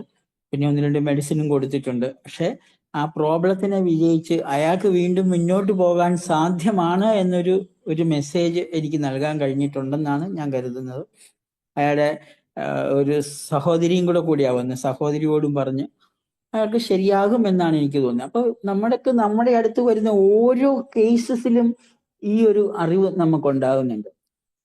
അത് നമ്മൾ ആ ഒരു കണ്ണിൽ കണ്ടു കഴിഞ്ഞാൽ, ഇപ്പൊ നമുക്ക് അങ്ങനെ ഒരു കണ്ണിൽ കണ്ടു കഴിഞ്ഞു കഴിഞ്ഞാൽ നമ്മുടെ ചികിത്സ, അത് ഏത് ചികിത്സ മുന്നോട്ട് കൊണ്ടുപോയാലും നമുക്ക് സാധ്യമാണ്. പലപ്പോഴും ശരീരത്തിനെ നശിപ്പിക്കുന്ന ചികിത്സകൾ ഉപരി നമ്മുടെ ശരീരത്തിനെ പോഷിപ്പിക്കുന്ന ചികിത്സകളാണെങ്കിൽ, അത് ഹോമിയോപ്പതി ആണെങ്കിലും ആയുർവേദമാണെങ്കിലും, പലപ്പോഴും ആയുർവേദ മനുഷ്യ ട്രീറ്റ്മെന്റിനും ഈ ഗുണങ്ങളാണ് ഉണ്ടാകുന്നത്. അപ്പം അവിടെ മരുന്നുകൾ കൊണ്ട് ചെയ്യുന്നത് രണ്ടാമത്തെ വിഷയമാണ്. ശരീരത്തിനുണ്ടാകുന്ന മാറ്റങ്ങൾ, അതായത് സെല്ലുലാർ ചേഞ്ചസ്. ഈ സെല്ലുലാർ ചേഞ്ചസിനെ പറ്റി വളരെ ആഴത്തിൽ പറഞ്ഞിരിക്കുന്ന ഏക സിസ്റ്റം GSK ആണ്.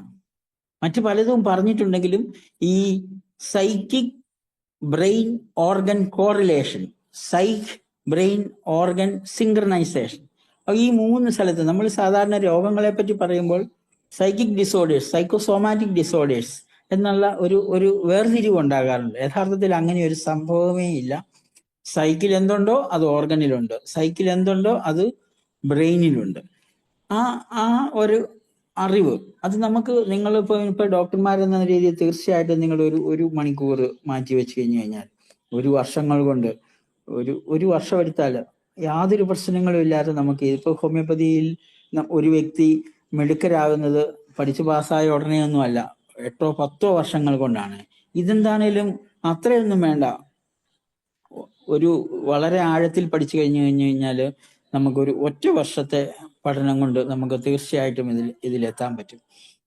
അത് തീർച്ചയായിട്ടും എല്ലാ ഹോമിയോപ്പതി ഡോക്ടർമാരും എത്തണം. എല്ലാ ഹോമിയോപ്പതി ഡോക്ടർമാരും എന്ന് മാത്രമല്ല, എല്ലാ വ്യക്തികളിലും ഇത് എത്തിയെങ്കിൽ മാത്രമേ നമുക്ക് ഇതിനകത്തുനിന്ന് ഒരു ഗുണവും ഉണ്ടാകുള്ളൂ. എനിക്ക് 2 കേസ് കൂടെ പറയാം. രണ്ടും ലെഫ്റ്റ് ബ്രസ്റ്റ് ക്യാൻസർ ആയിരുന്നു. ഒന്നൊരു 68 വയസ്സുള്ള ഒരു ലേഡി ബ്രസ്റ്റ് ക്യാൻസർ ആയിട്ട് അതൊരു 3 വർഷം മുമ്പ് എൻ്റെ അടുത്തെത്തി. 3 വർഷം മുമ്പ് എത്തിയപ്പോൾ ഒരുവിധം നല്ല തരത്തിലുള്ള ലെഫ്റ്റ് ബ്രസ്റ്റ് ക്യാൻസർ, വലിയൊരു ട്യൂമർ ഉണ്ടായിരുന്നു. അപ്പോൾ അവരുടെ വീട്ടിൽ അവരുടെ ഒരു മകന് സാമ്പത്തികപരമായിട്ട് 2020 കൊറോണ കാലത്ത് അവർക്ക് സാമ്പത്തികപരമായ പ്രതിസന്ധി ഉണ്ടാകുകയും മകന്റെ വീടും സ്ഥലവും നഷ്ടപ്പെട്ടു പോവുകയും ചെയ്തപ്പോൾ മകനെ പ്രതി ഈ അമ്മയ്ക്കുണ്ടായ ആ കൺഫ്ലിക്റ്റ് ആണ്, അതായത് മദർ ചൈൽഡ്, അതുകൊണ്ടാണ് ലെഫ്റ്റ് ബ്രസ്റ്റിൽ ക്യാൻസർ ഉണ്ടായത്. അപ്പോൾ ഞാനത് പറഞ്ഞു കൊടുത്തു. പക്ഷേ ആ മകന് ആ വീടും പറമ്പും തിരിച്ചെടുക്കാൻ കഴിയുന്നില്ല, അവർ വാടകയ്ക്ക് പോയി. അതായത് ശരിക്കും അമ്മയെ ഞാനിത് പറഞ്ഞ് മനസ്സിലാക്കിയെങ്കിലും കൺഫ്ലിക്റ്റിൽ നിന്നും അമ്മയ്ക്ക് വിമുക്തി നേടാൻ കഴിഞ്ഞില്ല. അതുകൊണ്ട് തന്നെ 3 വർഷത്തോളം അവർ പെറ്റ് സ്കാനൊക്കെ എടുത്തപ്പോൾ പറഞ്ഞു ഒരു 3 മാസം അല്ല 6 മാസത്തിനുള്ളിൽ ആള് മരിച്ചു പോകുമെന്നൊക്കെ പറഞ്ഞെങ്കിലും 2000-ന് ശേഷം ആ ലേഡി മരിച്ചത് ഈ കഴിഞ്ഞ മാസമാണ്. അത് കാരണം എന്നാന്ന് വെച്ച് കഴിഞ്ഞാൽ ഈ ട്യൂമർ അങ്ങ് മാറുന്നില്ല. 2000-ൽ ഏകദേശം 3-4 വർഷമായി.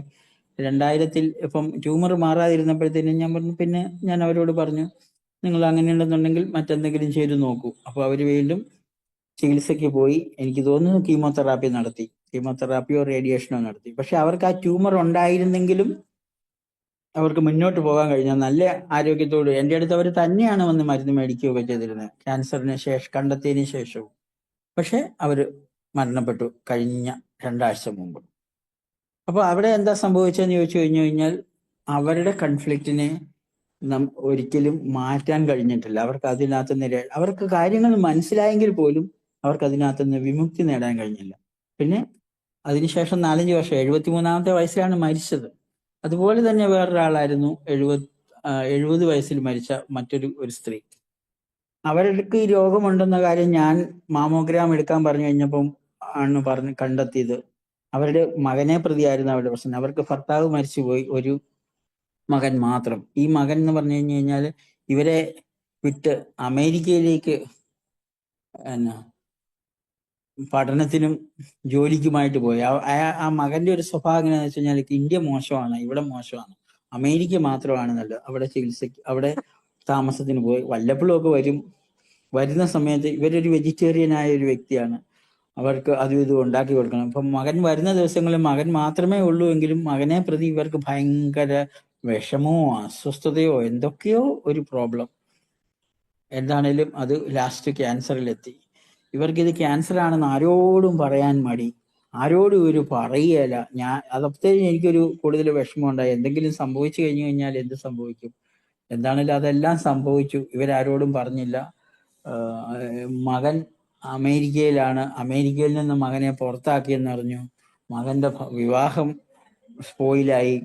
അവസാനം വീണ്ടും കാനഡയ്ക്ക് പോയി. പിന്നെ അവിടെ എന്തോ ഒരു പ്രശ്നത്തിൽ അകപ്പെട്ടു എന്നുള്ള ന്യൂസ് കിട്ടി. ഇതിന്റെ എല്ലാം ഫലമായിക്കൊണ്ട് ഇവർക്ക് മാനസികമായ സമ്മർദ്ദമാണ് ഓരോ ദിവസവും കൂടിക്കൂടി വരുന്നു. അപ്പോൾ ഞാൻ പറഞ്ഞു ഒരു വിധത്തിലും പറ്റില്ല, അവര് മറ്റു സമ്പ്രദായത്തിലേക്ക് പോയി, അവര് മരിച്ചുപോയി. പക്ഷെ ആ കേസിലും കൺഫ്ലിക്റ്റിനെ മാറ്റാൻ കഴിഞ്ഞില്ല. അപ്പോൾ നമുക്കുള്ള ഒരു പ്രോബ്ലം അങ്ങനെയും ഉണ്ട്. എൻ്റെ അടുത്ത് വരുന്ന കേസുകളിൽ, ക്യാൻസർ കേസുകളിലാണെങ്കിലും കീമോതെറാപ്പിയൊക്കെ നടത്തിയ 2-3 കീമോതെറാപ്പിയൊക്കെ നടത്തി പിന്നെ എടുക്കാൻ പറ്റില്ലാതെ വരുന്ന രോഗികളെ നമുക്ക് ഇതിന് ദീർഘകാലം നിൽക്കാം. അല്ലാത്തവരെയൊക്കെ ബുദ്ധിമുട്ടുണ്ട്. ഇപ്പൊ സമയം 9:50 എന്തെങ്കിലും ചോദിക്കാനുണ്ടെങ്കിൽ ചോദിക്കാം. കാരണം ഇതൊരു ഹോമിയോപ്പതി എന്നൊരു സിസ്റ്റത്തെ പറ്റി ആദ്യമായിട്ട് കേൾക്കുമ്പോൾ ഏതെങ്കിലും നാട്ടിൽ ചെന്നിട്ട് ഹോമിയോപ്പതി മെഡിസിൻ നല്ലതാണ്, അത് എന്നിട്ട് നല്ലതാണെന്ന് പറഞ്ഞതിന് ശേഷം നമ്മൾ 4 ഗുളിക എടുത്തു കൊടുക്കുമ്പം എൻ്റെ ഈ വലിയ രോഗത്തിന് ഈ 4 ഗുളിക മതിയോ എന്ന് ചോദിച്ചു കഴിഞ്ഞു കഴിഞ്ഞാൽ അതിന്റെ ആ ഗുളികയുടെ പിന്നിൽ ഒരു സയൻസ് ഉണ്ട്. ആ ഗുളികയുടെ പിന്നിൽ ഒരു അറിവുണ്ട് എന്ന് മനസ്സിലാക്കുമ്പോൾ മാത്രമേ നമുക്കതിൽ മുന്നോട്ട് പോകാൻ കഴിയുകയുള്ളൂ. ഇപ്പം ഡോക്ടർ വർഗീസ് ഈ ഒരു കാര്യത്തിൽ വളരെയധികം മുന്നോട്ട് പോയിട്ടുണ്ട്. അദ്ദേഹം ഒരു ഗ്ലോബൽ GSKയുടെ ഒരു ഹോമിയോപ്പതിക്കാർക്ക് വേണ്ടിയുള്ള ഒരു ഗ്രൂപ്പും ഉണ്ടാക്കിയിട്ടുണ്ട്. അതിൽ കയറി ആണെങ്കിൽ നമുക്ക് കൂടുതൽ കാര്യങ്ങൾ പഠിക്കാൻ പറ്റും. അതല്ലെങ്കിൽ ഇതിനെപ്പറ്റിയുള്ള ലീഫ്ലെറ്റുകളുണ്ട്, ബുക്കുകളുണ്ട്, വായിക്കുക, പഠിക്കുക. ഡോക്ടർ ഹനുമാൻ പണ്ട് പറഞ്ഞിരുന്നു, മയാസത്തെ പറ്റി ഹനുമാൻ പറഞ്ഞ ഒരു വാക്കായിരുന്നു. മയാസം കണ്ടുപിടിച്ചതിന് ശേഷം ഹനുമാൻ എഴുതി, one day people will understand what I have. അപ്പൊ മയാസത്തെ പറ്റി എഴുതിയപ്പോൾ ആദ്യമേ അദ്ദേഹത്തിന്റെ അനുയായികളും അദ്ദേഹത്തിന്റെ ശിഷ്യരും പറഞ്ഞു ഇതൊരു നോൺസെൻസ് ആയ കാര്യമാണ്. അപ്പോൾ ഹനുമാൻ അതൊരു നോൺസെൻസ് ആണെന്ന് എടുത്തിട്ടില്ല. അപ്പോൾ ഒരിക്കൽ ഒരു കാലം വരും അനുയായികൾ ഇത് മനസ്സിലാക്കുന്ന, one day people will understand what the miasm is. അത് നമ്മുടെ കേരളത്തിന്റെ ഹോമിയോപ്പതി ചരിത്രത്തിലും ഇത് കാണാൻ കഴിയും. മയാസത്തെ പറ്റി ഡോക്ടർ വർഗീസ് ക്ലാസ് എടുത്തപ്പം എല്ലാവരും കിടന്ന് ഭയങ്കര ബഹളം വെച്ചു. മയാസം കൊണ്ട് എന്താ കാര്യം, മയാസം പഠിക്കാതെ. ഇപ്പൊ നമ്മുടെ കേരളത്തിലാണെങ്കിൽ ഒരു പ്രശസ്തനായ ഒരു ഡോക്ടർ, ഞാൻ മയാസത്തിനെ കാണുന്നേയില്ല, ഞാൻ ഓർഗനോണും മയാസവും ഇല്ലാതെയാണെങ്കിൽ ഏത് രോഗത്തെയും ചികിത്സിക്കാമെന്നും പറഞ്ഞ് എപ്പോഴും പറഞ്ഞു നടക്കുന്ന ഒരു ഡോക്ടറുണ്ട്. വന്നോ സാറേ, വന്നോളൂ. ഹലോ എന്ന് പറഞ്ഞ രീതിയിൽ ഹാമർ പറഞ്ഞ ഒരു കാര്യമാണ്, 35 വർഷത്തെ എൻ്റെ പ്രയത്നത്തിന്റെ ഫലമായിക്കൊണ്ട് ഞാൻ ഇതാ GSK അഥവാ GNM ഉണ്ടാക്കിയിരിക്കുന്നു, അല്ലെങ്കിൽ കണ്ടുപിടിച്ചിരിക്കുന്നു. എൻ്റെ ഗ്രൗണ്ട് ബ്രേക്കിംഗ് ആയിട്ടുള്ള കണ്ടുപിടുത്തം ഞാൻ നടത്തിയിരിക്കുന്നു. If you are bright enough to understand what I have invented you can use it എന്നാണ് ഹാമർ അതിനകത്ത് എഴുതിയിരിക്കുന്നത്. അദ്ദേഹത്തിന്റെ ബുക്കുകളിൽ എഴുതിയിരിക്കുന്ന ഒരു വാക്കാണിത്. നിങ്ങൾക്ക് ഇത് മനസ്സിലാക്കാൻ കഴിയുമെങ്കിൽ മനസ്സിലാക്കുക. നമ്മളിത് ആദ്യമേ മനസ്സിലാക്കുമ്പോൾ പലപ്പോഴും ഹാമറിന്റെ ഒറിജിനൽ ഓർഗനോണിന്റെ പുസ്തകത്തിൽ കൂടെ പോകുന്ന പോലെയാണ് ഹാമറിന്റെ ഒറിജിനൽ ബുക്കുകളിൽ കൂടി കടന്നു പോയപ്പോൾ കിട്ടിയത്. ഒന്നും മനസ്സിലായിട്ടില്ല. അപ്പൊ പിന്നെ ഒരു വാശിയായി. 2ാമത് വായിച്ചു, കുറച്ച് പിടികിട്ടി. 3ാമത് വായിച്ചു. ഞാൻ ഒറിജിനൽ ഹാമറിന്റെ പുസ്തകം 4-5 പ്രാവശ്യമെങ്കിലും വായിച്ചപ്പോഴാണ് കുറച്ചെങ്കിലും ഒക്കെ കിട്ടിയത്. പിന്നെ മറ്റു ചില ബുക്കുകളും പിന്നെ വർഗീസിന്റെ ക്ലാസ്സുകളും ഇതെല്ലാം കൂടെ കൂടിയിട്ട് ഇപ്പോൾ ഏകദേശം പിന്നെ ഇതൊരു ഒരു ഒരു നോളജ് എന്ന രീതിയിൽ നമ്മൾ എന്ത് പുതിയത് പഠിച്ചു കഴിഞ്ഞാലും വിജയകർ സാറ് പറഞ്ഞ പോലെയാണ്, നിങ്ങൾ പുതിയതായിട്ട് എന്തെങ്കിലും പഠിച്ചുകൊണ്ടിരുന്നു കഴിഞ്ഞു കഴിഞ്ഞാൽ പിറ്റേ ദിവസം മുതൽ നമ്മുടെ അറിവിനെ വെല്ലുവിളിച്ചു കൊണ്ടിരിക്കുന്ന രോഗികളായിരിക്കും നാളെ മുതൽ വരിക. അപ്പോൾ അതുകൊണ്ട് മനസ്സിലാക്കാൻ ശ്രമിക്കുക, പഠിക്കാൻ ശ്രമിക്കുക. എന്തെങ്കിലും ഹലോ ഹലോ സാറേ, ഈ ഡോക്ടർ ഹാമറുടെ മെഡിക്കൽ ബാക്ക്ഗ്രൗണ്ട് ഒന്ന് പറയാമോ? അദ്ദേഹം ജർമ്മനിയിൽ, ഇപ്പൊ ഞാൻ അദ്ദേഹത്തിന്റെ ജീവചരിത്രത്തിനെ പറ്റി എനിക്ക് വളരെ കൃത്യമായിട്ട് പറയാൻ പറ്റില്ല. ജർമ്മനിയിൽ ഒരു ഡോക്ടറായിരുന്നു അദ്ദേഹം, അവിടുത്തെ MD-കാരൻ. അതിനുശേഷം സർജിക്കൽ പിന്നെ ഓങ്കോളജി സ്പെഷ്യലിസ്റ്റ് ആയിരുന്നു. അതുപോലെ തന്നെ പിന്നെ മെന്റൽ ഹെൽത്തിലും അദ്ദേഹം സ്പെഷ്യലൈസ് ചെയ്തിരുന്നു.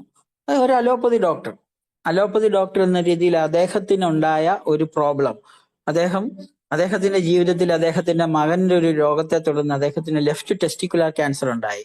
അദ്ദേഹത്തിന്റെ മകൻ ഒരു വെടിയേറ്റ് അദ്ദേഹത്തിന്റെ കൈകളിൽ കിടന്ന് 1 മാസത്തിന് ശേഷം മരിച്ചു കഴിഞ്ഞപ്പോൾ അദ്ദേഹത്തിന് ലെഫ്റ്റ് ടെസ്റ്റിക്കുലർ ക്യാൻസർ ഉണ്ടായപ്പോൾ, ഒരു വിധത്തിലും ക്യാൻസർ ഉണ്ടാകാൻ സാധ്യതയില്ലാത്ത ഹാമറിന് എന്തുകൊണ്ട് ഇതുണ്ടായി? അദ്ദേഹത്തിന് ടെസ്റ്റിസ് റിമൂവ് ചെയ്തു. അതിൽ നിന്ന് അദ്ദേഹം കണ്ടെത്തിയ ഗ്രൗണ്ട് ബ്രേക്കിംഗ് കണ്ടെത്തലാണ് GSKയുടെ ആധാരം. Okay doctor? Okay, thank you.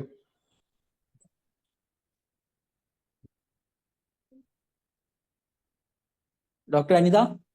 Sir, ആർക്കെങ്കിലും സംശയം ഉണ്ടെങ്കിൽ എനിക്ക് ചോദിക്കാം. മലയാളത്തിലാണ്. അതെ. കിഡ്നി സ്റ്റോണിന്റെ കോൺഫ്ലിക്റ്റ് എന്താ? കിഡ്നി സ്റ്റോൺ റിക്കറന്റ് ആയിട്ട് വരുന്നത്? കിഡ്നി സ്റ്റോണിന് existence conflict, refugee conflict, abandonment conflict, ഈ 3 കൺഫ്ലിക്റ്റിന്റെ ഫലമായിക്കൊണ്ടാണ് ഇതുണ്ടാകുന്നത്. ഇത് നമുക്ക് മൂന്ന് രീതിയിലാണ്. കിഡ്നി എന്ന് പറയുന്നത് ശരിക്കും ഒറ്റ ഓർഗൻ അല്ല, കിഡ്നി 3 ഓർഗനാണ്. Kidney collecting tubule KCT, nephrons, അതല്ലെങ്കിൽ കിഡ്നി പാരൻകൈമ, പിന്നെ പെൽവിസസ്. ഇത് 3 അതിനകത്ത് എക്ടോഡേം ഉണ്ട്, മീസോഡേം ഉണ്ട്,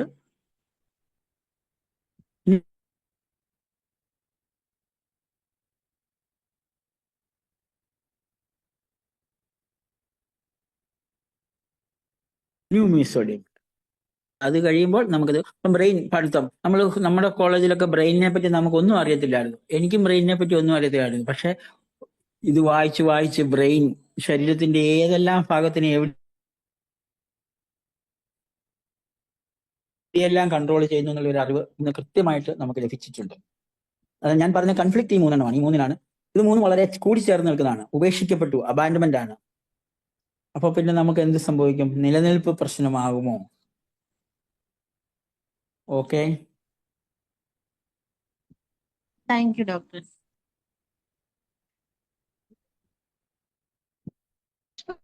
സാറേ, കോൺസ്റ്റിപ്പേഷന്റെ എന്തെങ്കിലും കോൺഫ്ലിക്റ്റ് ഉണ്ടോ?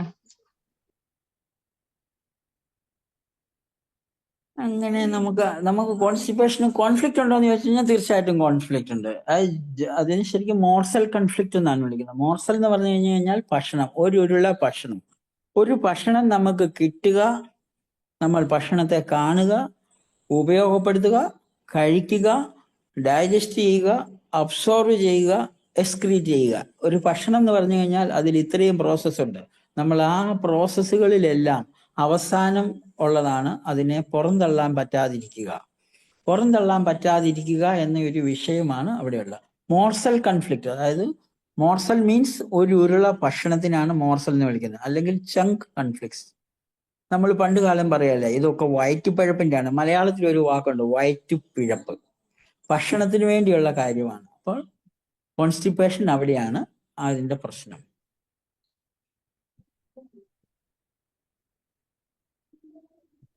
ഇപ്പൊ ഒരുപാട് പേർക്ക് വിറ്റാമിൻ ഡി ഡെഫിഷ്യൻസി കാണുന്നുണ്ടല്ലോ. എന്തോ? അതിന് വിറ്റാമിൻ ഡിയുടെ ഡെഫിഷ്യൻസി ശരിക്കും നമ്മളുടെ ഈ ഇൻവെസ്റ്റിഗേഷൻസ് എന്ന് പറയുന്നത് പലപ്പോഴും നമുക്ക് വേണ്ടതാണോ എന്നൊരു കാര്യമുണ്ട്.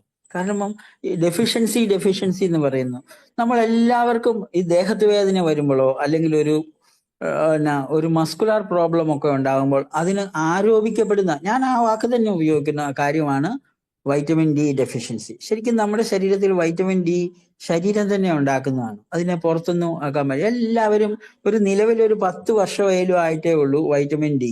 ഇപ്പം നമ്മളിപ്പം ഈ ഷുഗറിന്റെ ഡയബറ്റീസിന്റെ കാര്യം എടുക്കുകയാണെങ്കിൽ പണ്ട് കാലത്ത് ബ്ലഡ് ഷുഗർ ലെവൽ നോക്കില്ലായിരുന്നു, യൂറിൻ ഷുഗർ ആയിരുന്നു. ഇപ്പം നമ്മൾ കോളേജിൽ പഠിച്ച ആദ്യ കാലത്തൊക്കെ ആണെങ്കിൽ ഷുഗർ ഉണ്ടോ ഇല്ലയോ എന്നറിയാൻ ബെനഡിക്സ് സൊല്യൂഷൻ വെച്ചിട്ട് green, yellow, orange, red. Green ആണെങ്കിൽ നോർമൽ, അതല്ലെങ്കിൽ ഗ്രീൻ, യെല്ലോ ആണെങ്കിൽ 0.5, അത് കഴിഞ്ഞിട്ട് പിന്നെ 1 ആണെങ്കിൽ ഓറഞ്ച്, 2% എന്ന് പറയുന്ന റെഡ്. അത് കഴിഞ്ഞിട്ട് പിന്നെ നമ്മൾ അതിന്റെ നമ്പർ ബിസിനസ്സിലേക്ക് പോയി, RBS, PPBS.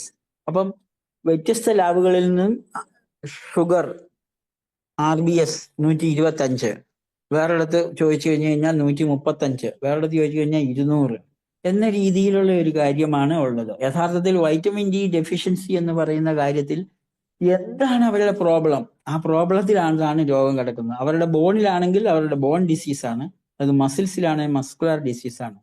ഇപ്പൊ എല്ലാവരും പറയുന്ന ഒരു കാര്യം എന്നതിലപ്പുറം അതിനെപ്പറ്റി എനിക്കൊന്നും തോന്നുന്നില്ല എന്നുള്ളതാണ് വാസ്തവം.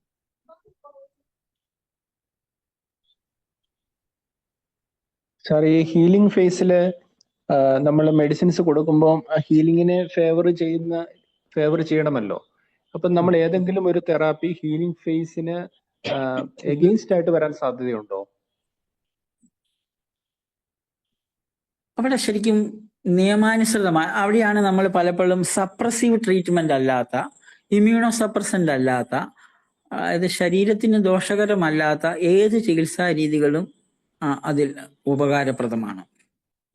ഇപ്പൊ നമുക്ക് പല ചികിത്സാ പദ്ധതികളും ഒരു വ്യക്തമായ പ്രിൻസിപ്പിൾസിൽ അധിഷ്ഠിതമാണ്. പ്രിൻസിപ്പിൾസിൽ അധിഷ്ഠിതമായ ചികിത്സകളെല്ലാം തന്നെ നല്ലതാണ്. അതിന് പകരം നമ്മൾ ഈ റിഡക്ഷനിസ്റ്റ് മെത്തേഡാണ് പലപ്പോഴും തകരാറുകൾ ഉണ്ടാക്കുന്നത്. പനി ഉണ്ടെങ്കിൽ പനി കുറയ്ക്കുന്നു, ഷുഗർ കൂടുതലാണെങ്കിൽ അത് കുറയ്ക്കുന്നു, എന്താണോ കൂടുതലുള്ളത് കുറയ്ക്കുന്നു, കുറവുള്ളത് സപ്ലൈ ചെയ്യുന്നു.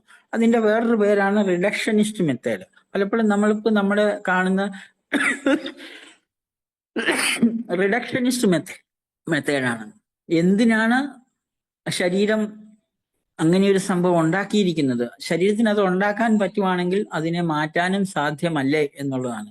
വൈറ്റൽ ഫോഴ്സിനെ പറ്റി ഇന്റലിജന്റ് വൈറ്റൽ ഫോഴ്സ് നമ്മൾ പറഞ്ഞിട്ടുണ്ടല്ലോ, the dynamics, the intelligent vital force can freely employ this living organism for the higher purpose of our existence എന്നാണ് ഹോമിയോപ്പതിയിൽ പറഞ്ഞിരിക്കുന്നത്. അപ്പം അത് ഏത് ചികിത്സാ സമ്പ്രദായമാണെങ്കിലും നമ്മൾ അതിനകത്ത് ഏതെങ്കിലും ഒരെണ്ണമാണ് നല്ലത് എന്ന് പ്രത്യേകമായിട്ട് പറയേണ്ടതില്ല. ഹോമിയോപ്പതി ആ രീതിയിൽ നോക്കുവാണെങ്കിൽ നല്ല ചികിത്സാ സമ്പ്രദായമാണ്, ആയുർവേദത്തിന് നല്ല ചികിത്സാ സമ്പ്രദായമാണ്, സിദ്ധയിൽ നല്ല ചികിത്സകളുണ്ട്. അവിടെയെല്ലാം ശരീരത്തിന്റെ ആ മെക്കാനിസത്തെ അല്ലെ ശരീരത്തിന്റെ ഹീലിംഗ് പ്രോസസ്സിനെ മുന്നോട്ട് നയിക്കുന്ന എന്തും നല്ലതാണെന്നാണ് പേഴ്സണലായ എൻ്റെ അഭിപ്രായം. Thank you sir. Varghese sir, doctor Varghese sir. Yes, കേൾക്കുന്നുണ്ടായിരുന്നു. 2 കറക്ഷൻ വരാം. അതായത് ഒന്ന്, സ്റ്റോണിന്റെ കാര്യം പറഞ്ഞു. പ്രത്യേകിച്ചും most of the conditions of kidney stones അതെല്ലാം വരുന്നത് പെൽവിക്സ് ഓഫ് ദി കിഡ്നിയിലാണ്. അവിടെ മുതൽ യൂറിത്ര വരെയുള്ളതെല്ലാം ടെറിട്ടോറിയൽ മാർക്കിംഗ് കോൺഫ്ലിക്റ്റ് ആണ് പ്രധാനമായിട്ടുള്ളത്. കാരണം ഏത് ടിഷ്യൂവിലാണ്, ഇപ്പോൾ ഡോക്ടർ പറഞ്ഞ പോലെ ഏത് ടിഷ്യൂവിലാണ് സ്റ്റോൺ ഉണ്ടാകുന്നതിനനുസരിച്ചിട്ട് ആ 3 ലെയറും അതിന്റെ കോൺഫ്ലിക്റ്റും ഡിഫറെന്റ് ആയിട്ടുണ്ടാവും. ശരിയാണ് ഡോക്ടർ. മാത്രമാണ് ഡോക്ടർ ശശി പറഞ്ഞത് fish out of water, existence conflict, refugee conflict, isolation conflict, hospitalization conflict, ഇങ്ങനെ 5 കോൺഫ്ലിക്റ്റുകൾ. അതേസമയം എക്ടോഡേം ആണ് പെൽവിസ് ഓഫ് ദി കിഡ്നി മുതൽ ഡൗൺ യൂറിറ്റർ, ബ്ലാഡർ, യൂറിത്ര. അപ്പൊ അതെല്ലാം എക്ടോഡേം കൺട്രോൾഡ് എക്ടോഡേം ഒറിജിൻ ആയിട്ടുള്ള ടിഷ്യൂസിലാണ്. അവിടെയുള്ള കോൺഫ്ലിക്റ്റ് ടെറിട്ടോറിയൽ മാർക്കിംഗ് കോൺഫ്ലിക്റ്റ് ആണ്.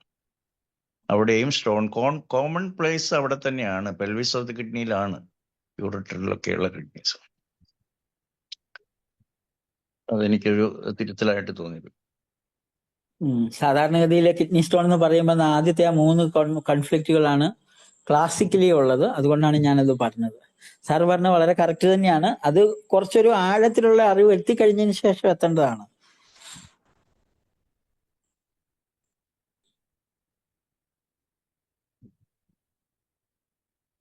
അപ്പൊ നമ്മൾ പേഷ്യന്റിനോട് എന്താ ക്വസ്റ്റ്യൻ ചോദിക്കേണ്ടത് ആ ഒരു കോൺഫ്ലിക്റ്റ് അറിയാൻ വേണ്ടി? ഏതാണ് കിഡ്നിയുടെ സ്റ്റോണിന്റെ കിഡ്നി കാര്യമാണോ? സ്റ്റോണിന്റെ അതെ. നമുക്കിന്ന് മോസ്റ്റ് ഓഫ് ദി കേസസ് നമുക്ക് ഇൻവെസ്റ്റിഗേഷൻ ചെയ്തിട്ടാണ് ഇതിൻ്റെ അകത്ത് സ്റ്റോൺ ഉണ്ടെന്ന് അറിയുന്നത്. കാരണം ഏത് യൂറിനറി പ്രോബ്ലം വന്നു കഴിഞ്ഞാലും ഇപ്പം സ്കാൻ ചെയ്യുക, എക്സ്റേ എടുക്കുക, കോൺട്രാസ്റ്റ് എടുക്കുക, ഇതെല്ലാം കോമൺ ആയിട്ട് വന്നിരിക്കുകയാണ്. ഇപ്പൊ CT സ്കാനും ഒക്കെ കഴിഞ്ഞിട്ടാണ് വരുന്നത്. അപ്പം നമുക്ക് എക്സാക്റ്റ് ആയിട്ട് നമുക്ക് ലൊക്കേഷൻ മനസ്സിലാക്കാൻ പറ്റും. അപ്പം നമുക്ക് വളരെ കൃത്യമായിട്ട് അങ്ങോട്ട് പ്രിഡിക്റ്റ് ചെയ്യാൻ പറ്റും. Yes, your problem is territorial marking. എന്താണ് ടെറിട്ടോറിയൽ മാർക്കിംഗ് എന്ന് പറഞ്ഞു കഴിഞ്ഞാൽ നമ്മുടെ ടെറിട്ടറിക്കകത്തേക്ക് വേറൊരാൾ ഇൻട്രൂഡ് ക്രോസ് ഓവർ അല്ലെങ്കിൽ അതിക്രമിച്ച് കിടക്കുക, അല്ലെങ്കിൽ നമ്മുടെ ടെറിട്ടറിയിലേക്ക് അതാണ് നമ്മുടെ നൈറ്റ് ബെഡ് വെറ്റിംഗ് മുതൽ യൂറിനറി ട്രാക്ട് ഇൻഫെക്ഷൻ UTI മുതൽ കിഡ്നി സ്റ്റോൺ അല്ലെങ്കിൽ യൂറിനറി കോളിക് എല്ലാ സിംറ്റംസും അവിടെയാണ് വരുന്നത്. അപ്പോൾ അതിനാണ് കോമൺ ആയിട്ട് വരാറുള്ളത്. പിന്നെ ഈ കിഡ്നി പാരൻകൈമ എന്ന് പറയുന്നതിന് ഡോക്ടർ ഹാമർ പറഞ്ഞിരിക്കുന്നത് ഫ്ലൂയിഡ് കോൺഫ്ലിക്റ്റ് എന്നാണ് പറയുക. ഫ്ലൂയിഡ് കോൺഫ്ലിക്റ്റ് അതിപ്പോൾ മനസ്സിലാക്കണമെങ്കിൽ ഒരു വെള്ളപ്പൊക്കം വരിക, അല്ലെങ്കിൽ ഒരു സ്ഥിരമായിട്ടുള്ള ബ്ലഡ് റിലേറ്റഡ് ആയിട്ടുള്ളത് എനി ഫ്ലൂയിഡ്, ചിലപ്പോൾ ഒരു വെറും ഒരു വാട്ടർ ഫ്ലോ, അല്ലെങ്കിൽ ഒരു എവിടെയെങ്കിലും blockage of the pipe, overflow, dribbling of some water, ഇങ്ങനെയുള്ള പല കാരണം കൊണ്ട് വരാം. അപ്പോൾ അത് തന്നെയാണ് പാരൻകൈമയിൽ വരുന്നത്. ഡോക്ടർ ശശി പറഞ്ഞ ആ പ്രധാനപ്പെട്ട സംഗതി KCT, കിഡ്നി കളക്ടിങ് ട്യൂബ്യൂൾസ് ആണ്. അതിൻ്റെ കോൺഫ്ലിക്റ്റ് ആണ് പറഞ്ഞത്. അത് നമ്മുടെ ക്രിയാറ്റിൻ കൂട്ടും, അല്ലെ യൂറിക് ആസിഡ്, ക്രിയാറ്റിൻ അങ്ങനെയുള്ള സാധനങ്ങൾ പുറത്തേക്ക് പോകേണ്ടതിനെ റീറ്റെയിൻ ചെയ്തിട്ട് സിംറ്റംസ് ഉണ്ടാകും. അപ്പോൾ അങ്ങനെ ആ ഒരു ടിഷ്യൂവിൻ്റെ ഇമ്പോർട്ടൻസ്, ഇൻവോൾവ്മെൻറ്റ് മനസ്സിലാക്കിയാൽ നമുക്ക് കൃത്യമായിട്ട് അതിൻ്റെ കോൺഫ്ലിക്റ്റ് പറയാനും പറ്റും. അതനുസരിച്ച് അവർക്ക് റെസൊല്യൂഷൻ ഹെൽപ്പ് ചെയ്യാൻ വേണ്ടിയിട്ട് നമുക്ക് അതിനെ നമ്മൾ GNM തെറാപ്പി എന്നാണ് പറയുന്നത്, GSK തെറാപ്പി എന്നാണ് പറയുന്നത്. അപ്പം എല്ലാ തെറാപ്പിയിലും ഒരു psychic resolution as well as A spiritual resolution എന്ന് പറയുന്നുണ്ട്. അപ്പോൾ പലപ്പോഴും നമുക്കിപ്പോൾ ആ ബ്രസ്റ്റ് കേസ് ഡോക്ടർ ശശി പറഞ്ഞ ആ കേസുകളിലൊക്കെ നമുക്ക് അവർക്ക് ഒരു മകൻ ഇങ്ങനെ ആയിപ്പോയി. അപ്പോൾ ആ മകനെ എങ്ങനെ ഉൾക്കൊള്ളണം, ആ മകൻ ഇങ്ങോട്ട് വരാൻ സാധ്യമല്ല. അപ്പോൾ സെപ്പറേഷനാണ് വന്നിരിക്കുന്നത്. ഇപ്പോൾ ഡക്ടൽ കാർസിനോമ ആയിരിക്കും. വേറൊരു മകൻ സ്ഥലമൊക്കെ പോയി നഷ്ടപ്പെട്ടു എന്ന് പറയുന്നത് അത് ഇതായിരിക്കും, നെസ്റ്റ് വറി കോൺഫ്ലിക്റ്റ് ആയിരിക്കും. അതുകൊണ്ട് ഗ്ലാൻഡുലാർ ആയിരിക്കും. അങ്ങനെ നമുക്ക് വളരെ കൃത്യമായിട്ട് നമുക്ക് പറയാനായിട്ട് സാധിക്കും. അതുപോലെ ഇവിടെ കോൺസ്റ്റിപ്പേഷൻ ചർച്ച ചെയ്തു. കോൺസ്റ്റിപ്പേഷൻ എന്ന് പറഞ്ഞാൽ if he is not able to excrete, Shashi doctor പറഞ്ഞ പോലെ തന്നെ നമുക്കത് പുറത്തേക്ക് കളയണം. There are certain people who will hold it. ചിലർക്ക് ചില വൃത്തികെട്ട സംഘർഷം കൊണ്ട് അങ്ങനെ ജീവിതം മുഴുവൻ നടക്കും.